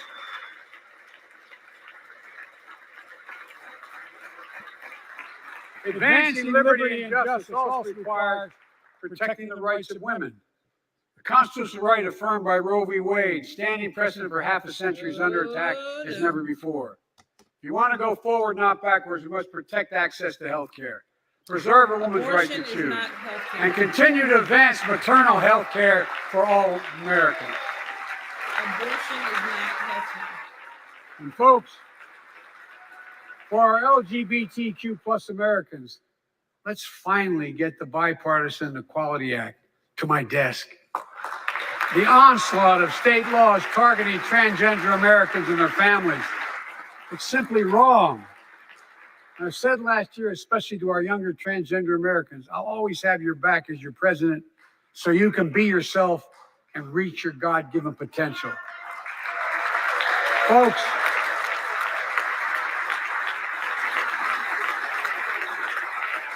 as I've just demonstrated, while it often appears we do not agree, and that we do agree on a lot more things than we acknowledge. I signed 80 bipartisan bills into law last year.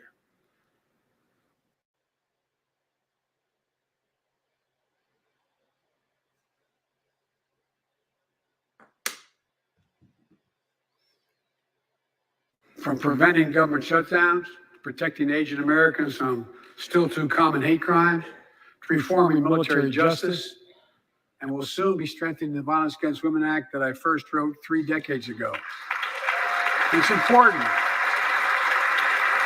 It's important for us to show the nation We can come together and do big things. So tonight I'm offering a unity agenda for the nation. Four big things we can do together, in my view. First, beat the opioid epidemic. There's so much we can do. Increase funding for prevention, treatment, harm reduction, and recovery. Get rid of outdated rules and stop doctors prescribing treatments. Stop the flow of illicit drugs by working with state and local law enforcement to go after the traffickers. And if you're suffering from addiction, you know you're not alone.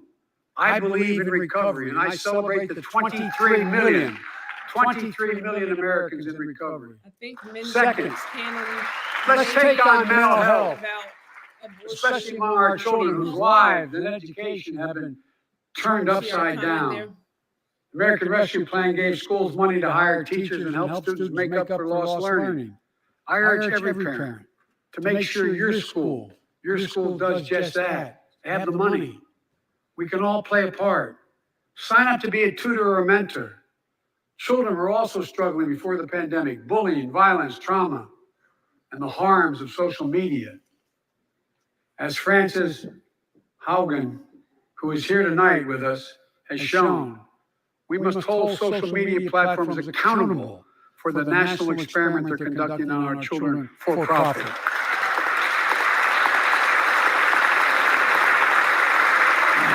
Folks, thank you. Thank you for the courage you showed.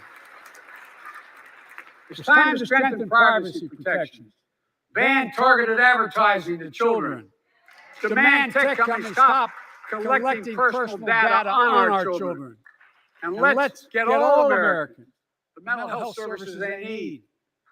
More people can turn for help and full parity between physical and mental health care if we treat it that way in our insurance. Look,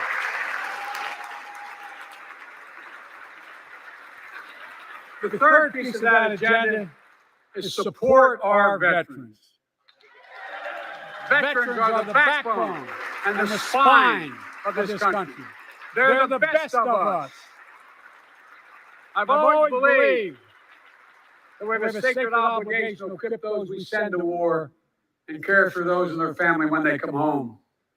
My administration providing assistance in job training, housing, and now helping lower-income veterans get VA care debt-free.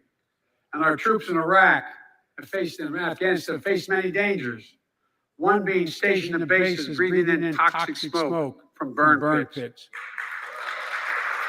Many of you have been there. I've been in and out of Iraq and Afghanistan over 40 times. These burn pits that incinerate waste, the waste of war, medical and hazardous material, jet fuel, and so much more. And they come home, many of the world's fittest and best trained warriors in the world. Never the same.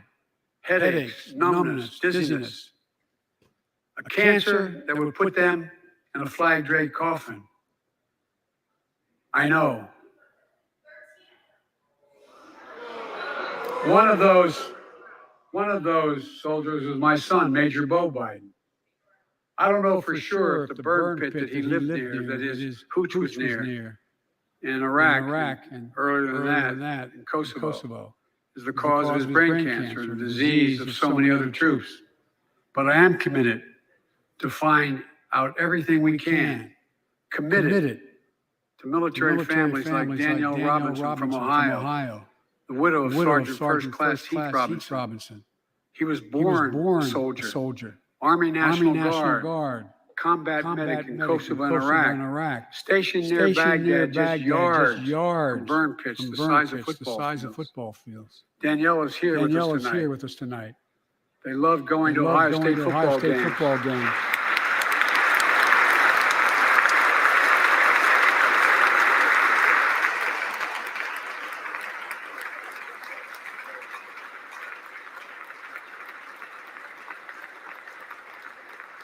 And he loved building Legos with their daughter.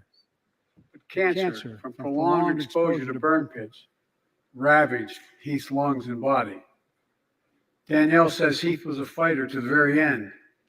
He didn't know how to stop fighting, and neither did she. Through her pain, she found purpose to demand that we do better. Tonight, Danielle, we are going to do better. The VA is pioneering new ways of linking toxic exposure to disease, already helping more veterans get benefits. And tonight, I'm announcing we're expanding the eligibility of veterans suffering from 9 respiratory cancers. I'm also calling on Congress to pass a law to make sure veterans devastated by toxic exposure in Iraq and Afghanistan finally get the benefits and the comprehensive health care they deserve.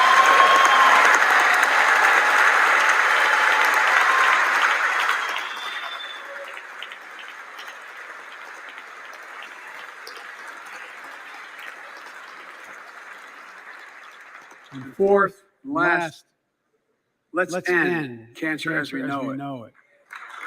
This is personal.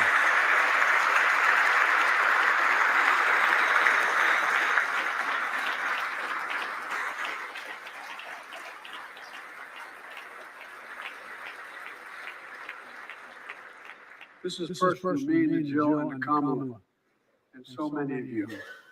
So many of you have lost someone you love. Husband, wife, son, daughter, mom, dad. Cancer is the number 2 cause of death in America, second only to heart disease.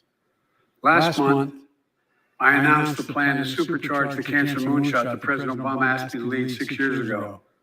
Our goal is to cut cancer death rates by at least 50% over the next 25 years. I think we can do better than that. Turn cancers from death sentences into treatable diseases. More support for patients and their families.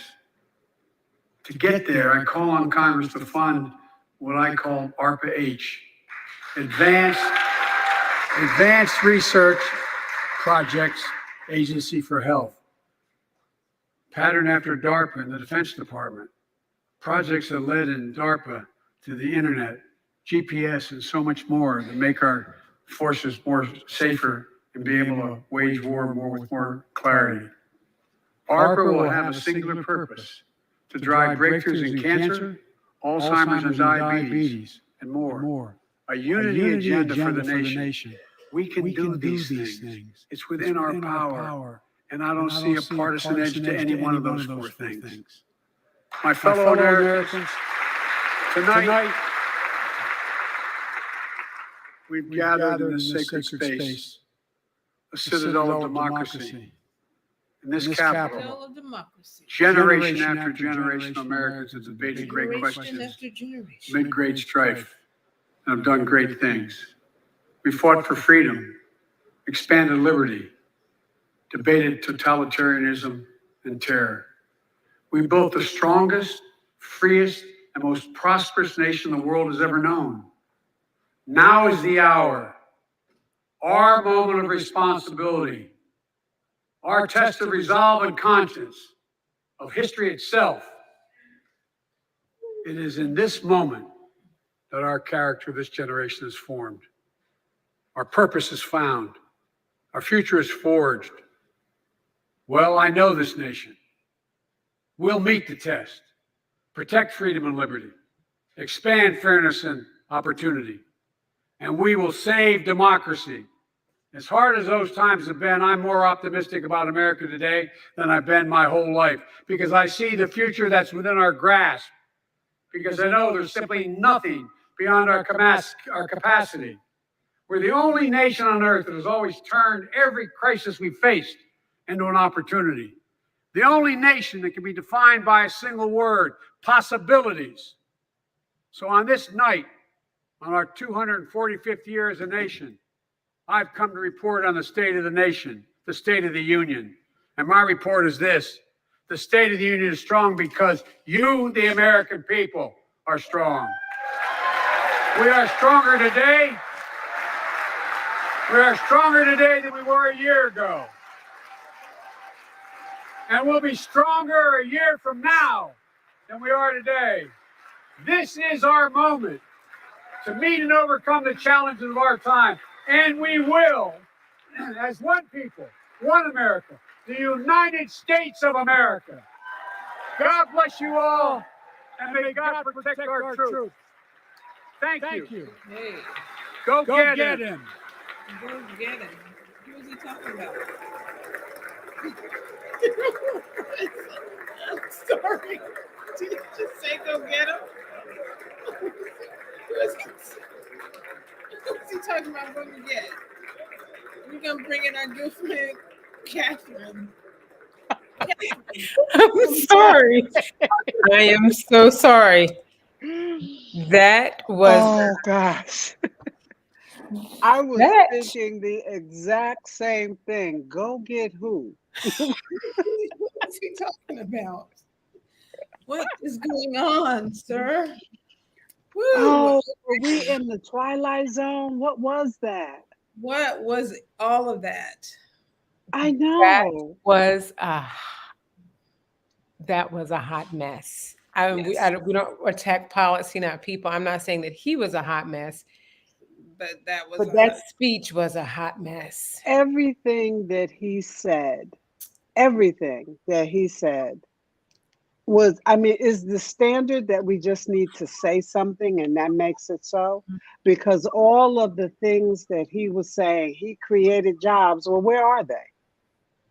Why are people still not having jobs? He talked about targeting, what did he say? They're targeting our children. And in the same breath, he wanted to talk about, but we need to pass this bill for women's health that would let them continue taking the lives of their children. Right. You're targeting those children. What in the world? What? Oh, it was. That was a little Twilight Zone-ish for me. It was a little Twilight Zone-ish. And I actually thought, because of what is happening in the Ukraine, for some reason in my mind, maybe because we've been seeing so much Zelensky, so much Churchill-esque leadership on the screen from this, B-level movie star comedian, Ukrainian comedian turned statesman, that I actually thought that it was going to be more unifying, more calling up angels of America, but it was very divisive. He was, he continued. Let's see, I think we have some Liz Hitos is back. He keeps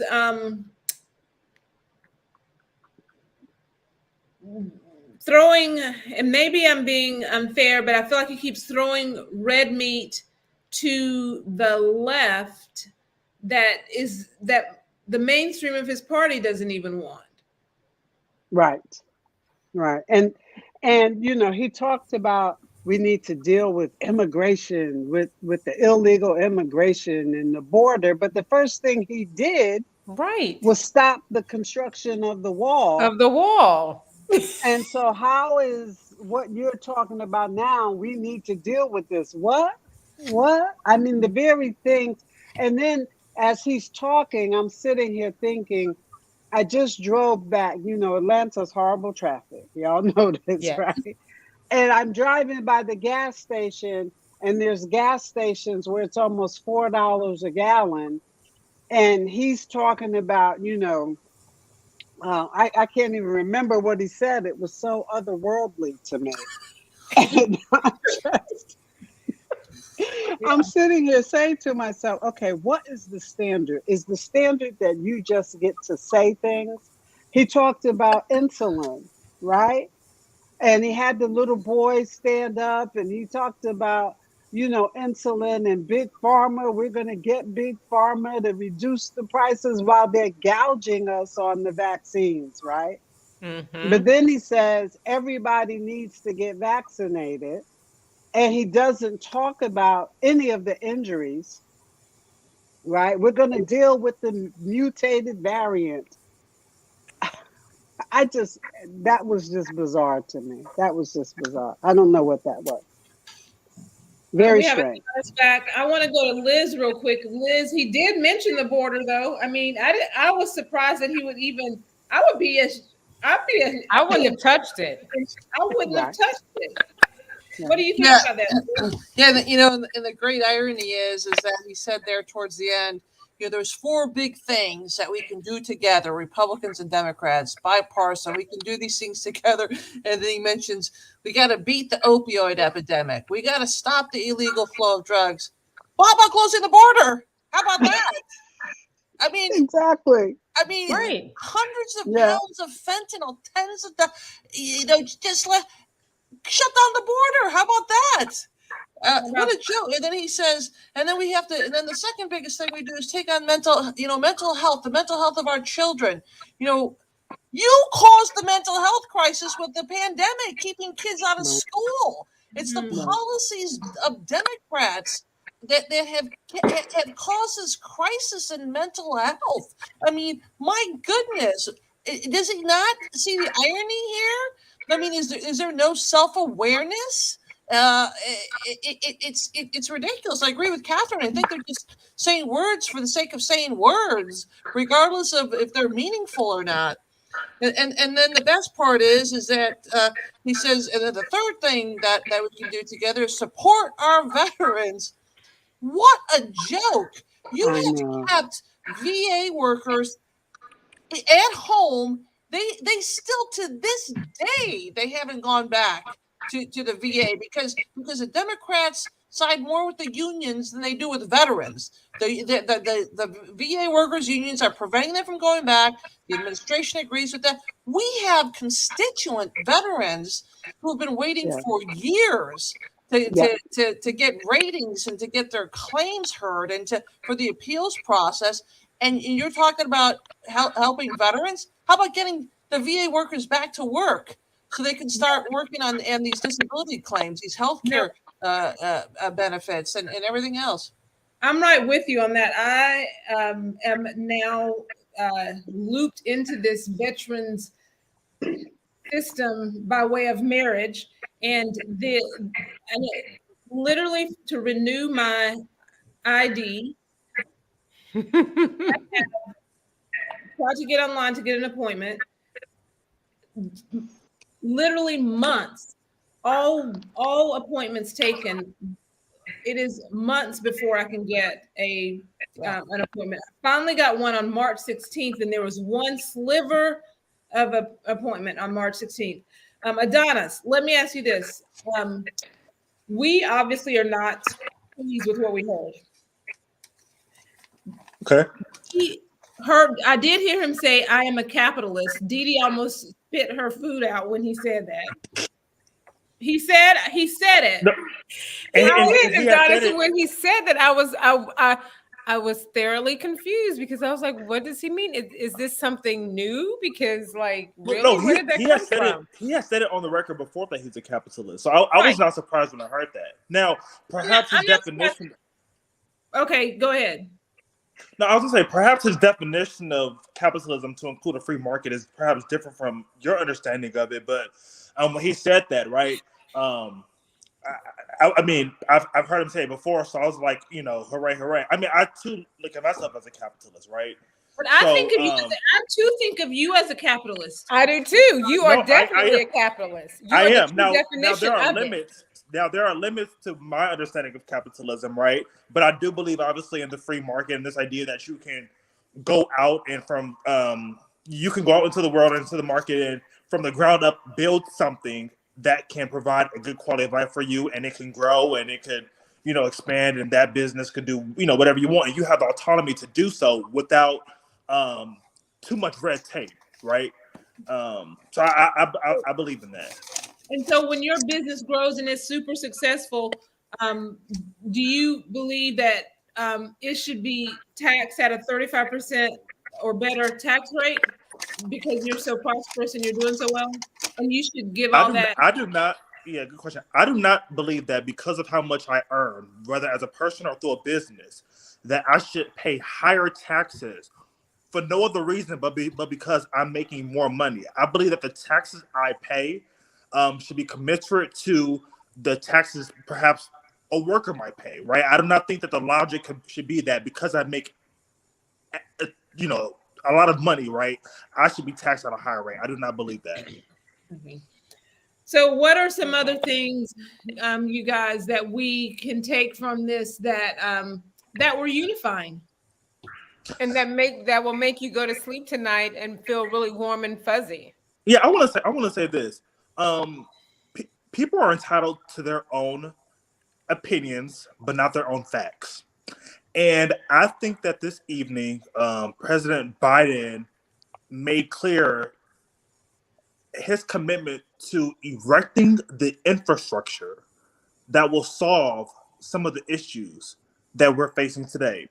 The intent is pure in that he has committed himself to, on different issues, standing up the resources and the infrastructure to address it. Now, whether or not his process and or methodologies used to address it may not make sense to us, but I believe that the intent and the commitment is there to erecting these things that will solve issues that we're experiencing.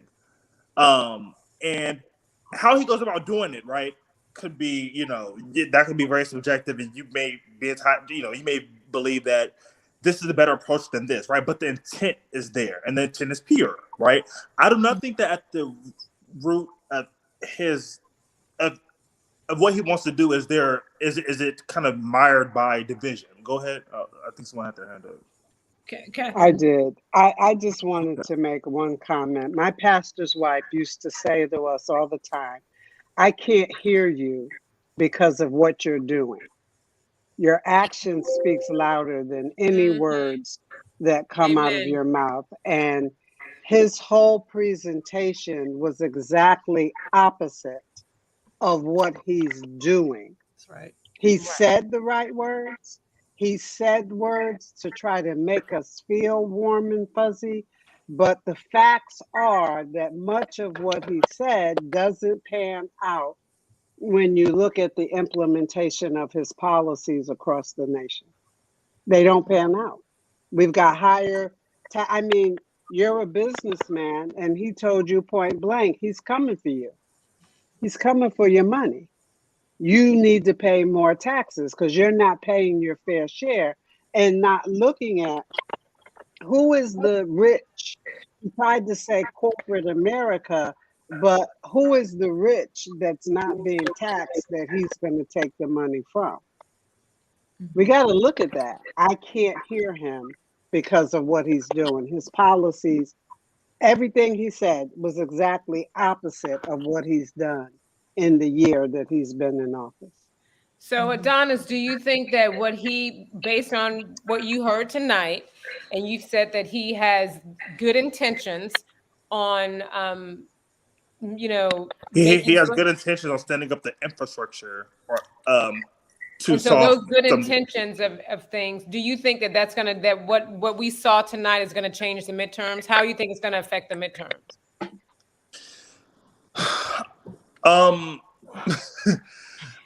So what? I think you just gave me your answer. Well,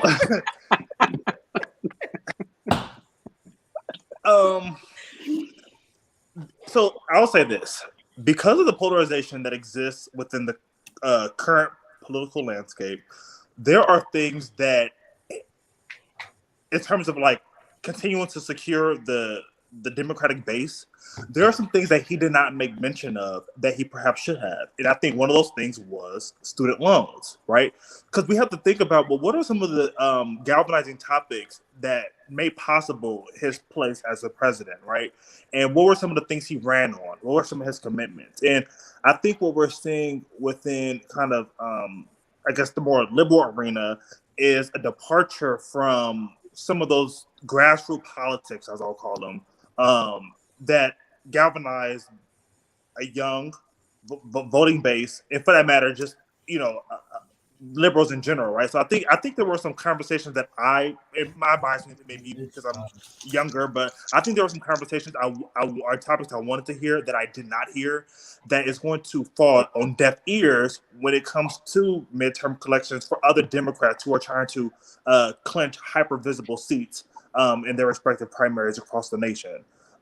So I think that in terms of because tonight, for many ways, he was kind of the spokesman for the Democratic Party, and I think that there are some things that people wanted to hear, but it wasn't really touched on, and I think that may. So let me.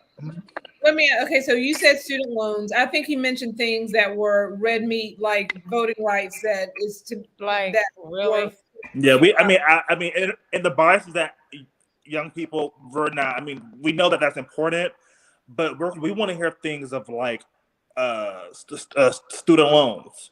How are we addressing the quality of living? Right, so home prices is up the roof. Right, I mean, the idea of living a decent quality of life and being able to pay your bills and have money on the table. That's that idea is kind of far-fetched, right? This we have to get roommates now, right? So I think just some of those, again, I call them grassroots politics, was kind of left out the conversation. He put the light over some very important ideas, right, and things that are kind of going on that we have to address. But in terms of those grassroots politics that is going to continue to galvanize the young liberal base, that was missing. And while his seat is guaranteed for the next 3 years. Ray Anderson has joined. He's someone who I certainly respect. Dee and I have a great deal of respect for his opinions on the left. We also want to hear again from Liz on things that he said that were a bit divisive. And I'm gonna respectfully disagree with Adonis in that I felt like he said a lot of things that were just out there, like abortion, LGBTQ plus rights, that not in the mainstream of where his party is. First to Ray and then to Liz.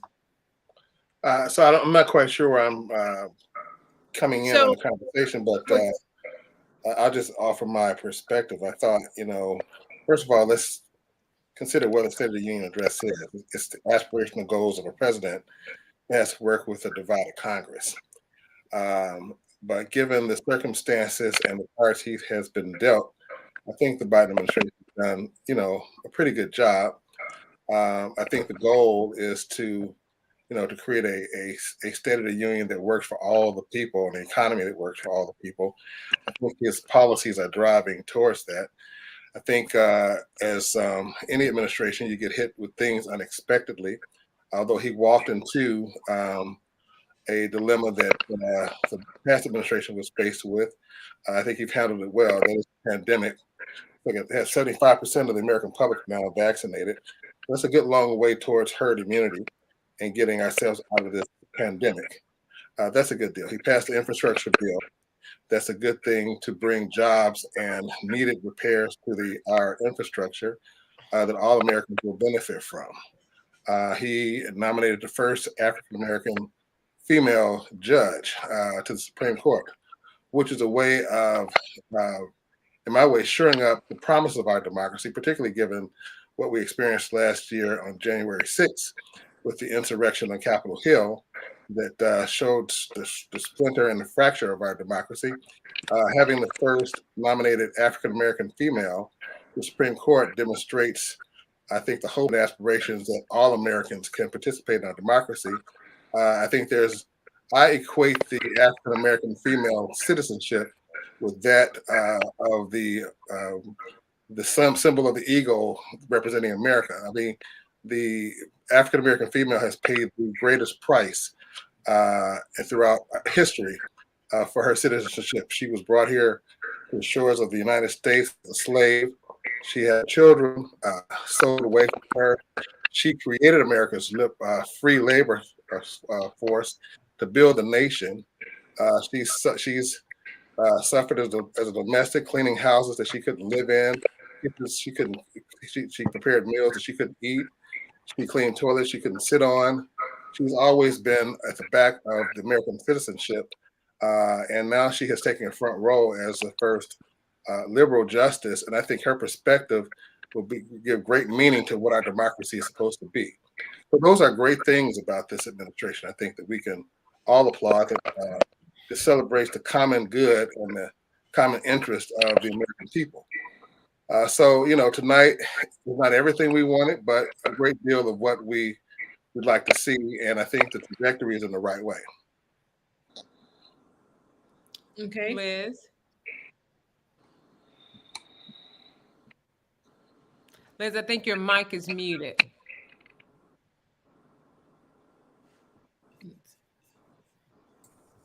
So I forget what Dee, that you wanted me to find something positive about the speech or to comment on because I couldn't disagree more with Ray, although I know he's trying to put a positive spin on it and he may actually believe it.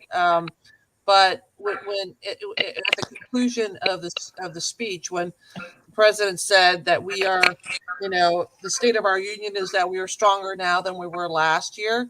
I mean, how diametrically opposed could that be to reality?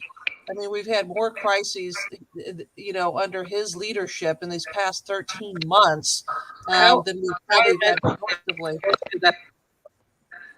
So, we've got and all the crises, by the way, have been manufactured directly as a result of bad policy making.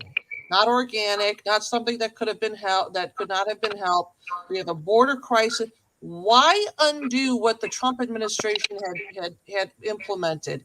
It was working, whether it was building a wall, whether it was keeping asylum seekers in Mexico, whether it was empowering the border patrol. Why get rid of all that to create a crisis that we now have? Energy crisis, killed the Keystone Pipeline. It took away the permitting and exploring on public lands. Took away the eastern. Took away support for the Eastern Mediterranean pipeline a month before. When Putin is rattling his saber, and then takes away the sanctions on Nord Stream, makes America. We went from a net exporter of energy, being energy independent, now to being energy dependent. That's a manufactured crisis. That's because of your bad policies. Okay, what about the crisis in Afghanistan? What a debacle! Have we forgotten about that? And now currently again, this crisis that we have in Russia. When again, I hate to harken back to the Trump administration, but you had a guy in office, in which no bad actors, thugs like Putin or Xi or anybody took action. Now you see Xi in the South China Sea threatening Taiwan. You have Putin's actions in Ukraine. And by the way, this is the second time under Biden's watch. First when he was vice president in 2014. Crimea gets annexed, and now a full invasion of Ukraine takes place while Biden is president. I mean, these are all crises that have taken place as a result of bad policies by this administration. There is nothing good that has come of this administration. And how about trying to take credit for funding HBCUs? Under the Trump administration, there was historic funding of HBCUs. And now Biden is trying to take credit for that. And then the best part is when he says that we've worked with 30 nations and we're working to get 60 million barrels of oil out of strategic reserves in these nations. Why are we tapping into our strategic reserves? Why don't we just do what we did before? Let's increase the hydrocarbon drilling in our country, and let's become energy independent again. I mean, it's a disaster. So when he says that the nation is stronger now than it was a year ago, what a joke. Getting back to what Catherine said, he's just saying words just to say words. I have to interject because you took diametric opposition to what I had to say, yet you didn't speak to any one of the issues that I spoke of. That's first of all. You just read a list of talking points from the Republican Party and you use sensational words like crisis and debacle and so forth. In situations may I finish before you cut me off?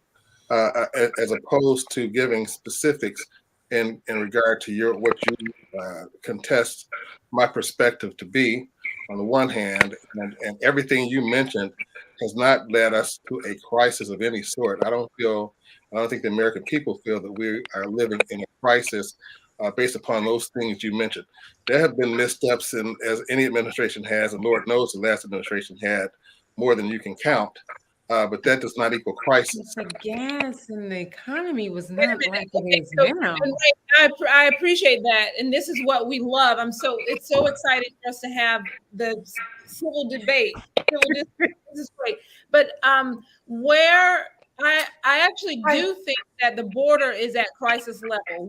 The media is not talking about it, and for us, like I can look at all of But us. but why does Ray think that it's not at crisis level? Well, let me just say, I wasn't speaking to the border issue, but if we want to speak to the border issue, the crisis of the border issue is not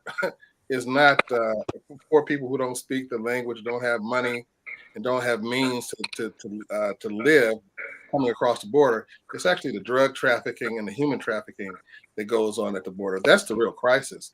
There's not a crisis in people fleeing countries under persecution and because they're impoverished to come to find a better life in America. That's what the Statue of Liberty is there for. It's a beacon light of hope to bring people to the nation for that purpose. And we have more resources and more capacity to absorb poor people, and particularly working class people who want to come here and make a real living, people who want to come here as honest citizens and contribute to our economy and take jobs that we won't take. That's not a crisis by any stretch of the imagination. In fact, that's an opportunity, and that will enrich our economy because there's certainly jobs that we don't want to do. And for wages we won't take anymore. We have the biggest, the greatest level of resignation of people from jobs right now for working conditions and pay than we've ever had in the history of the country. We still need a labor force. Let me ask this, and Dee and I, we look at it from a perspective of being kids in the 80s in Georgia, being raised by a father who didn't have a high school diploma, let alone a college diploma, but we were able to live a middle income life because our father was a construction worker, because he was able to be paid a better than living wage. But we saw a change in our lifestyle as illegal immigration began to flood the Southeast, and our father, who did not have a high school diploma, his jobs were being taken, and people say, "Oh, I'm not going to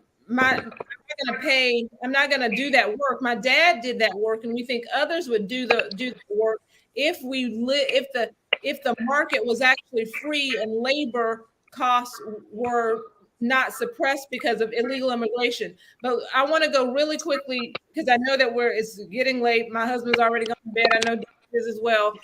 I want to ask this about the crisis of inflation. And I actually think that we know you all personally on this Zoom, and so we are able to, make it with $5 eggs and $4 gas, right? But $4.18. Well, I do 87 octane, so but whatever. But we know that there are many Americans cannot, with 2 children. Like I think of parents actually having to deal with this issue of inflation. And is it the Biden administration's fault? Like, is it their fault, or have they inherited something? Like, did they create this inflation? Because I do think that it may not be a crisis for me right now where I sit, and for the people in these boxes, but it's a crisis for Americans when you cannot feed your children. And I think a lot of people can't feed their families, literally cannot put food on the table because of inflation, can't go to work because of gas prices. Do we lay this at the feet of the Biden administration, or did they inherit this crisis? This, what I believe, actually is a crisis. Well, let me speak to. Can I speak to a couple of things? Yes. One, can I go back to one of the things you mentioned about your father working, and then I guess not being able to afford a livable wage because of immigration? Not the immigration that created the issues around shortages of jobs and pay wages for skilled labor. It's that jobs left the country during the deindustrial age going to cheap labor. No, they didn't. No, labor no, market. the jobs Dad's didn't job, my leave. dad was a drywall construction worker building Well, in Florida. I mean, you've been anecdotal. I'm speaking about the nation, not one specific job. But if you want to talk about what's created that crisis, it's the deindustrialization of the nation and cheap labor markets where corporations fled, where they could escape, policies that deal with child labor, that deal with OSHA, and just the sheer cost of labor in the United States. They went to cheap labor markets, and so that's where the jobs went, and that's what caused wages to be less competitive and a shortfall of jobs, particularly in the inner cities, where I'm from Chicago, and I live in West Side Chicago, where there were a number of factories and from Chicago spreading to Gary, Indiana, that are no longer there, and that economy has been replaced by what? Nothing. It's a shell of an economic situation, and as a result, you have an increase in crime and joblessness and a shortfall in revenue from taxes that states are no longer able to collect, and then you have a cascading level of effects on the economy and on conditions and institutions like schools that are the result of us of American labor force leaving the United States and going abroad. So that's more of a crisis than anything. I mean, it's monumental in the scale to what we are talking about at the border with illegal immigrants coming across. And these are not people who are taking jobs that Americans want. These are people who are taking jobs that Americans won't do, for the most part. That's the first thing. The second point, you were speaking to another point that I just your last inflation point. of eggs. Oh, you were talking about inflation. Well, I'm sorry, Liz was just saying that opening up the strategic oil reserve was not a good policy.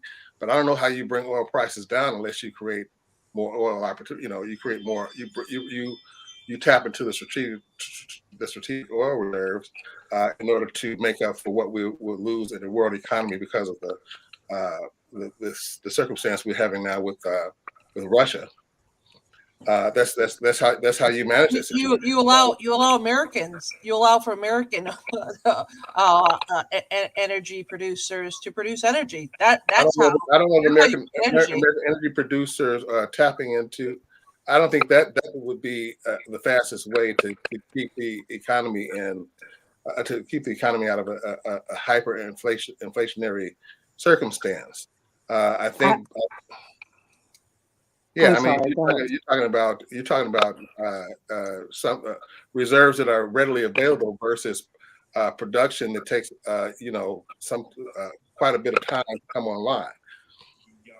Yeah, because the administration shut it down. That's the point. It manufactured this crisis.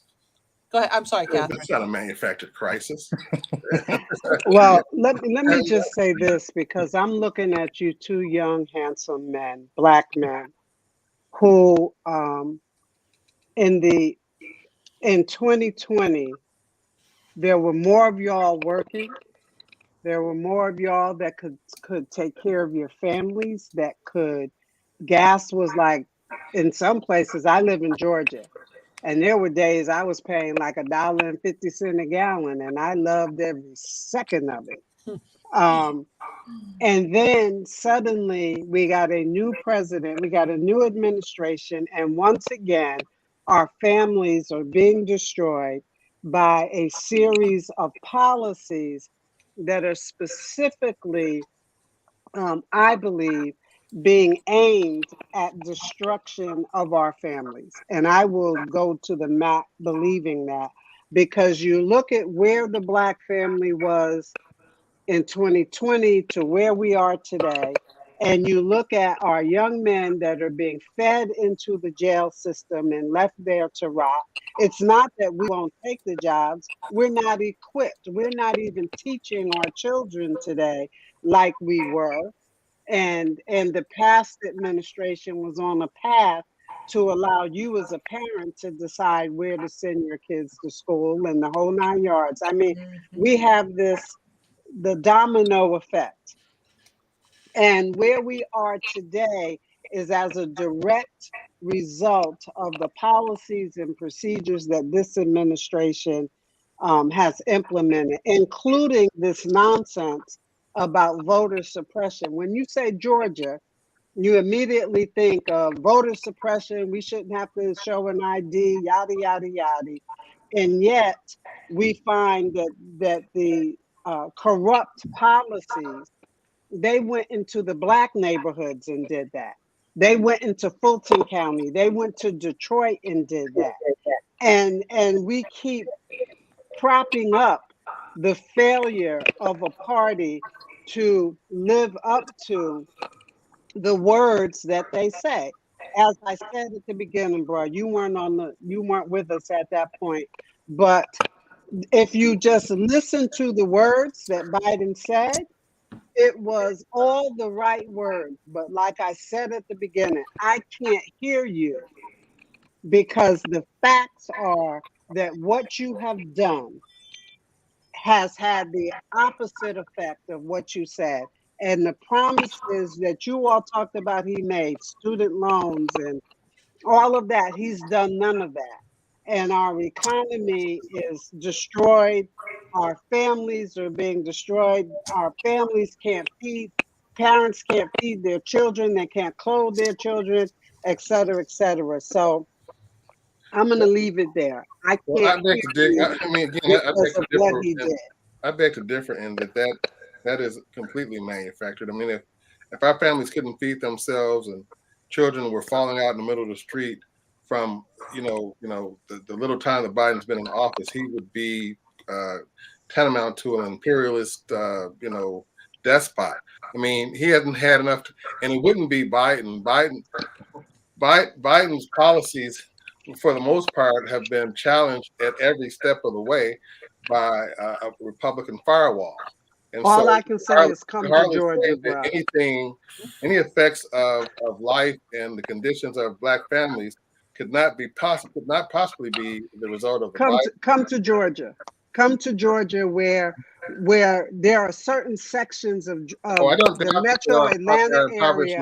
Let me finish. Oh, I'm sorry, go on. There are certain sections of metro Atlanta that used to be destination spots. When people came to Georgia, when they came to Atlanta, they wanted to go to Phipps Plaza and they wanted to go to Lenox Mall. You cannot even go there today because of the crime. And those families that are in that area cannot freely enjoy their lives. And there's a complete refugee community in DeKalb County where I live, and they don't even have shoes to put on their children's feet.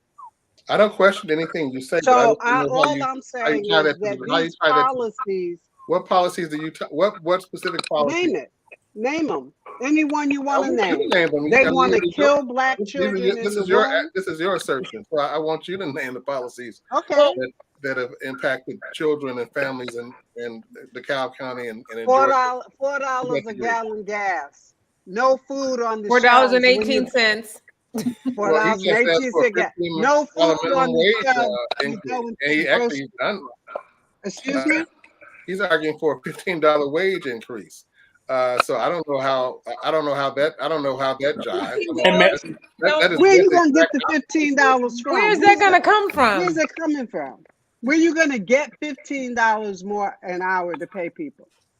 Out of your pocket and mine. Well, I'm not the economist. I can't tell you that. I can tell you what his policies are. I can tell you. That's that question. But you just said $4.50. You just popped that out of your mouth like that was something he's been advocating. He's never advocated for a $4. It's not a question of what he's advocating. It's a question of what he did because he shut down the pipelines here in our nation that would have kept the gasoline at the $1.50 that I was paying. I wasn't paying that in 2020. I'm paying 3 times that. I'm having trouble correlating the problems and the problems and the policies. I'm having trouble correlating them. Let me ask, and I know we just added Ryan. I don't know if you had a chance to listen to the Republican response because we totally did.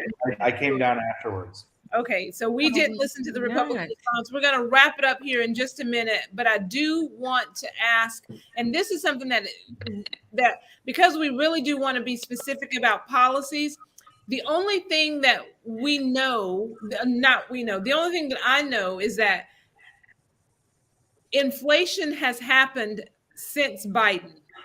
Like, this is not a pre-Biden issue, right? And even though we know that the previous administration didn't get credit for a booming economy, it felt like it was getting better. And I'm not an economist, but life. I wasn't paying $4.18 for gas in the grocery store. The grocery store, the jobs, the gas. Even think like we have to consider the mental health, as Liz said earlier, of kids with this mandate. It seems and look, where's my number one? I'm a partisan. Most of us on this call are partisans in some way, right?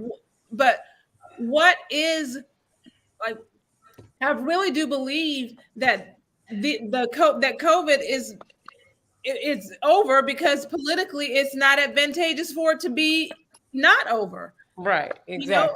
I don't know the difference between COVID this month and COVID last month and COVID the month before last and COVID the month before last, other than that when COVID was bad, it was good for them and good for Dems in polling. So so let's just, I do want to hear, we'll do a round robin, but before we do the round robin, let's go to Ryan. And what did we hear from the Republican response? You're going to report to us what the Republican response was. You're already governor. Look. I mean, it's always very tough to give these responses, but Kim really knocked it out of the park. She talked about a different vision for America, and she really called out the fact that Joe Biden is, all the policies he did, the things that he was doing, did not show where we could be. They've taken us down a bad path. She talked about a path we can take to get back. And honestly, there's only like maybe 2 to 3 governors that can even have the story that she had of the fact, I'm an Iowan, okay? I'm so proud of my governor. She saved, it's rare you can say a politician actually saved something, but like DeSantis saved Florida. Kim Reynolds saved Iowa.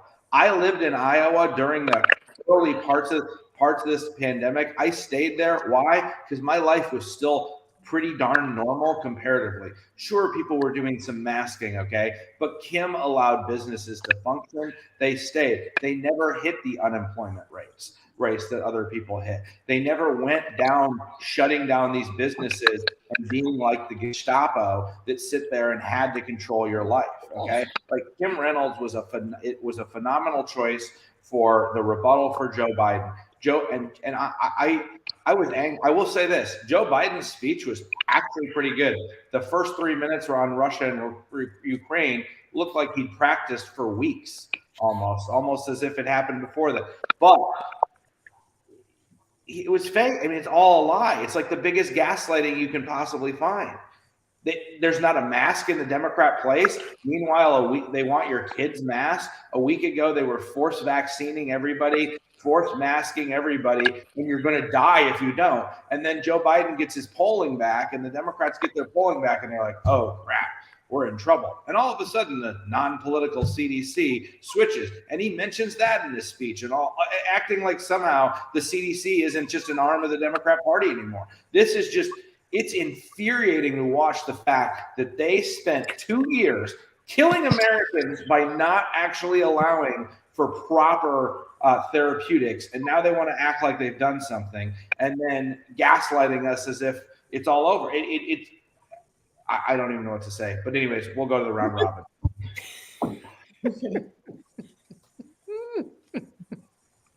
So let's go around. What do we hope for? Whatever you want to say to round it out, policy and pound cake. But we do ask on all of these that you tell us, what is your favorite dessert to eat while talking policy? Of course, Dee, what is our favorite dessert to eat while talking policy? Pound cake, which I hope to have a slice of sometime Thursday after we get back from lacrosse game. because our mom will be in town. So we'll start with Catherine. My favorite dessert is cheesecake. I Very love good. cheesecake all the time. Cheesecake, cheesecake, cheesecake. And I just want to end with saying that America is not a democracy. America is a constitutional republic. And if we can return her to her basis of rule of law, then this nation will survive whatever we want to call what's happening in America today. It's not a democracy, it's a constitutional republic.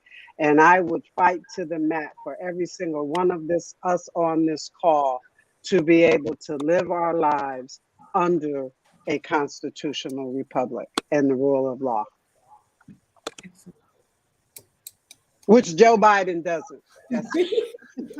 I support Catherine Davis for governor of Georgia. Why isn't she running? I don't understand it. I am. Thank you. I am running for governor here. Are you? I am. Wow, I did not even know that. Really? I am running. I'm gonna send you- I'm gonna send you a check. CatherineInTheCapital.com. That's fantastic. That's fantastic. I think we broke news because Catherine, did you tell us that? Did we know that?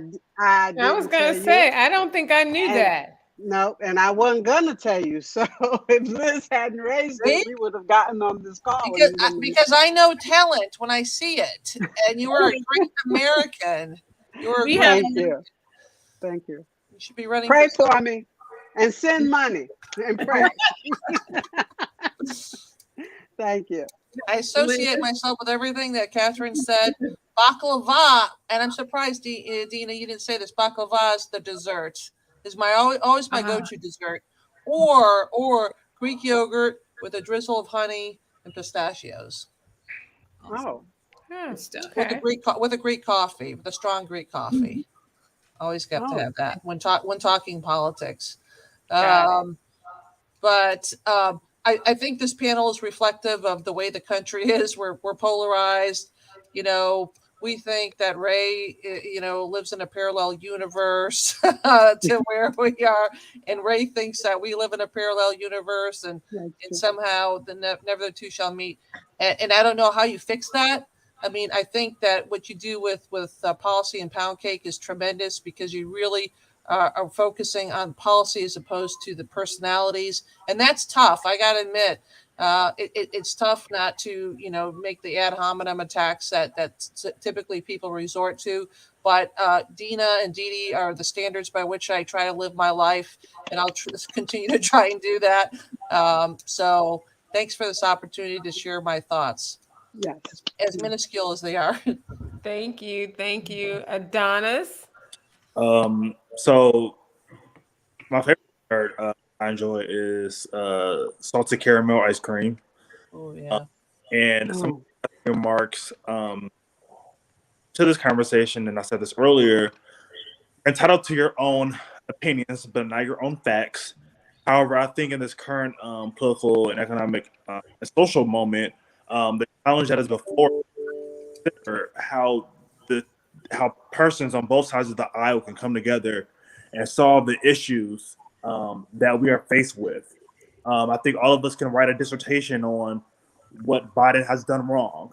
And I think that has kind of been the rhetoric, thus far. But I think, again, the challenge before us is to consider what does unity look like in regards to fixing and addressing the issues that are before us. And that resolve will require us to divorce ourselves from the politics of the situation and the polarization and the contention, and consider, what does it mean to be united and our approach to fixing these issues. And I will leave with that. Ray, what is your favorite dessert? Oh gosh, I have a weight problem, so it's kind of hard to narrow my dessert favorites down. Pound cake is one of them. Sweet potato pie is another. I mean, the list goes on and on and on. I'm embarrassed to even talk about it, so I'll just move on to my observations about this evening's State of the Union. what has Biden done? And I took some notes here. He's vaccinated 75% of the American public, which is good. And let me just say this on the outside. Even the worst administration, and I happen to think the Trump administration, I think most Americans believe this, was probably the worst administration that the American public's ever seen. Even it had some good things about it.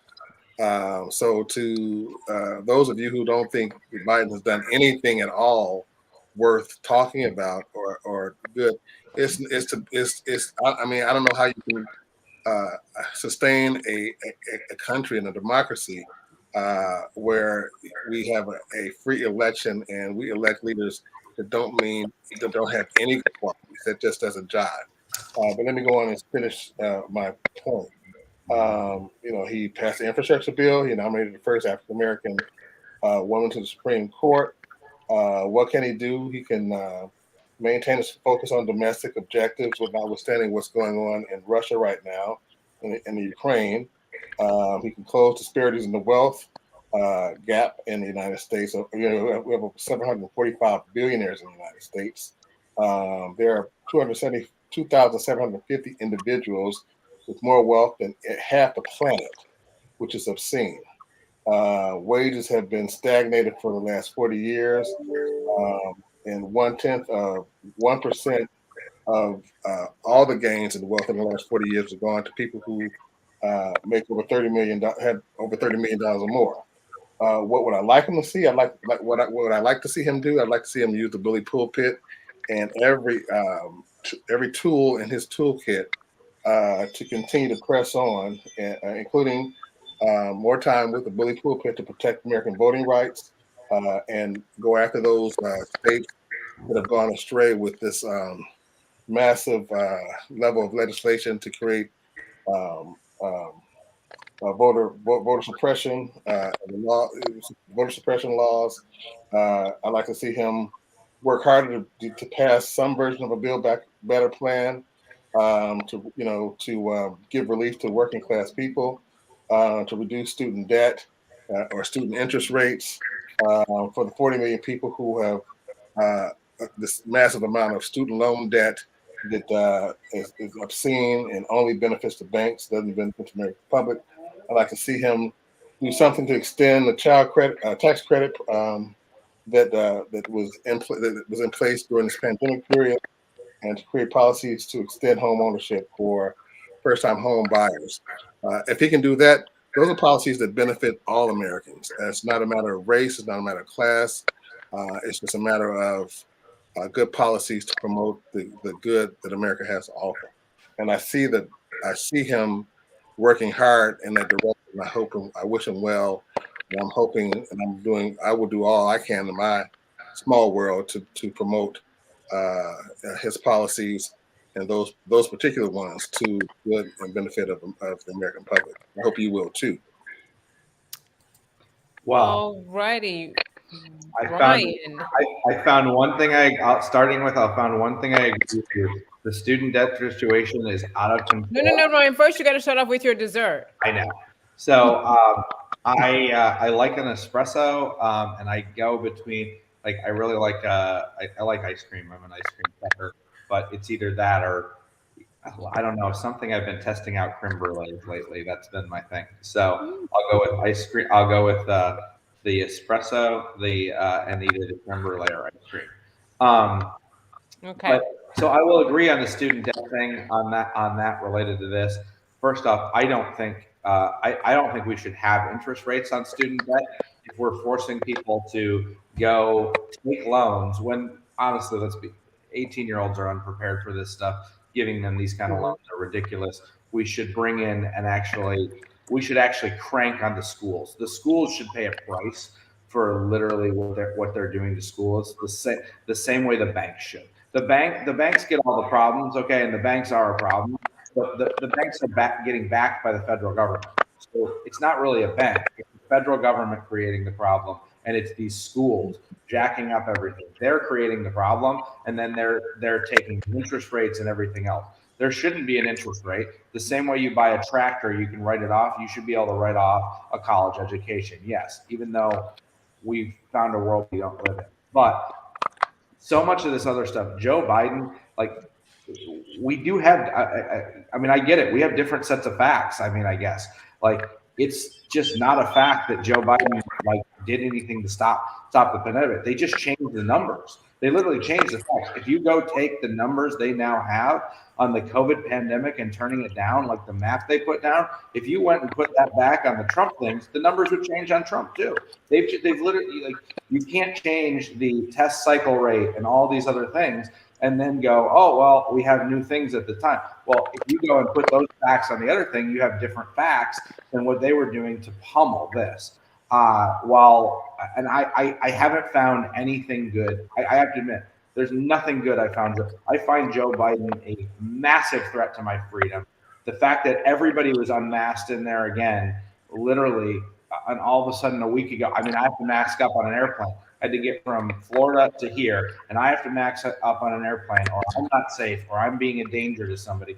Honestly, I didn't really wear it anyway because the flight attendant was awesome. But they're still trying. There's some people forcing this stuff in there. If they're going to do that, they're going to continue taking these things.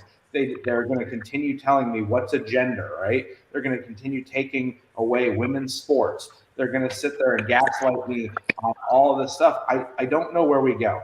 I believe Adonis Ray, I believe there's things we could come together on and work out. I don't believe you. I mean, I believe we could actually come together as Americans, but I do actually believe that Joe Biden and the people there right now pressing this stuff on me, trying to keep me in my house, they're my enemy. I can't work with them. There's no working. They must be stopped. He must be stopped at every corner of the way.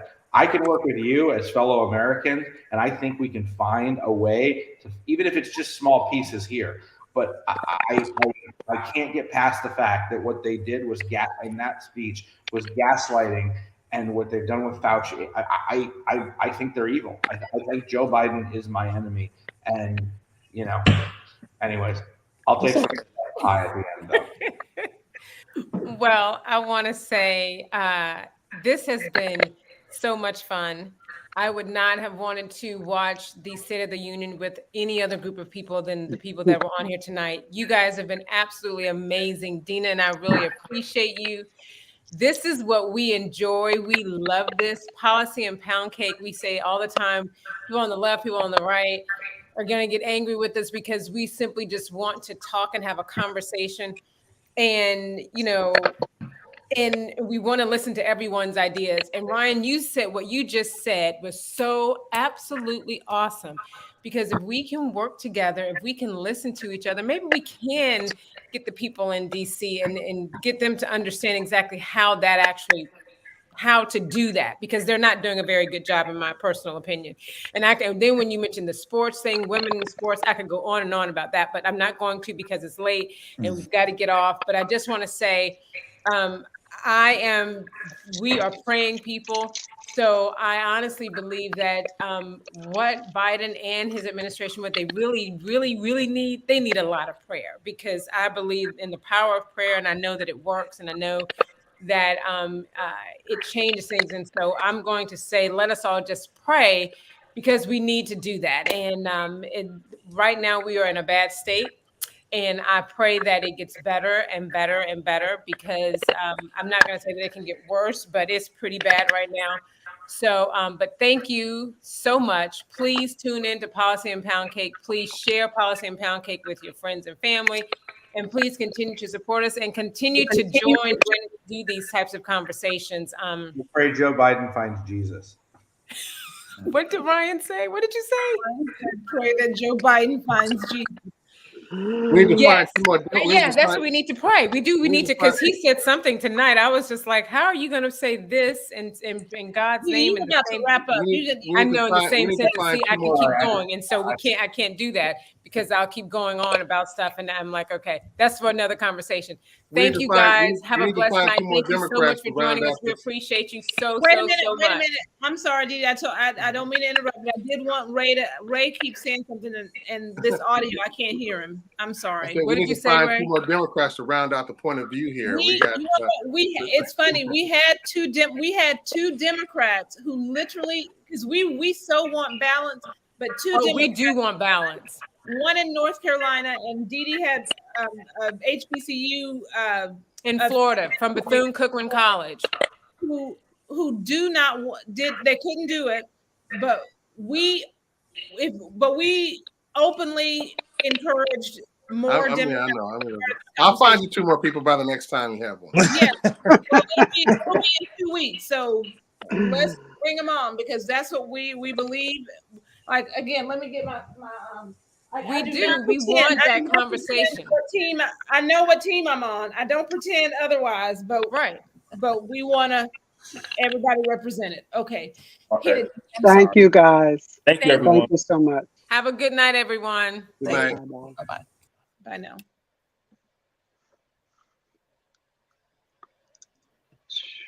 How do I get out of here now? Let's see. We can.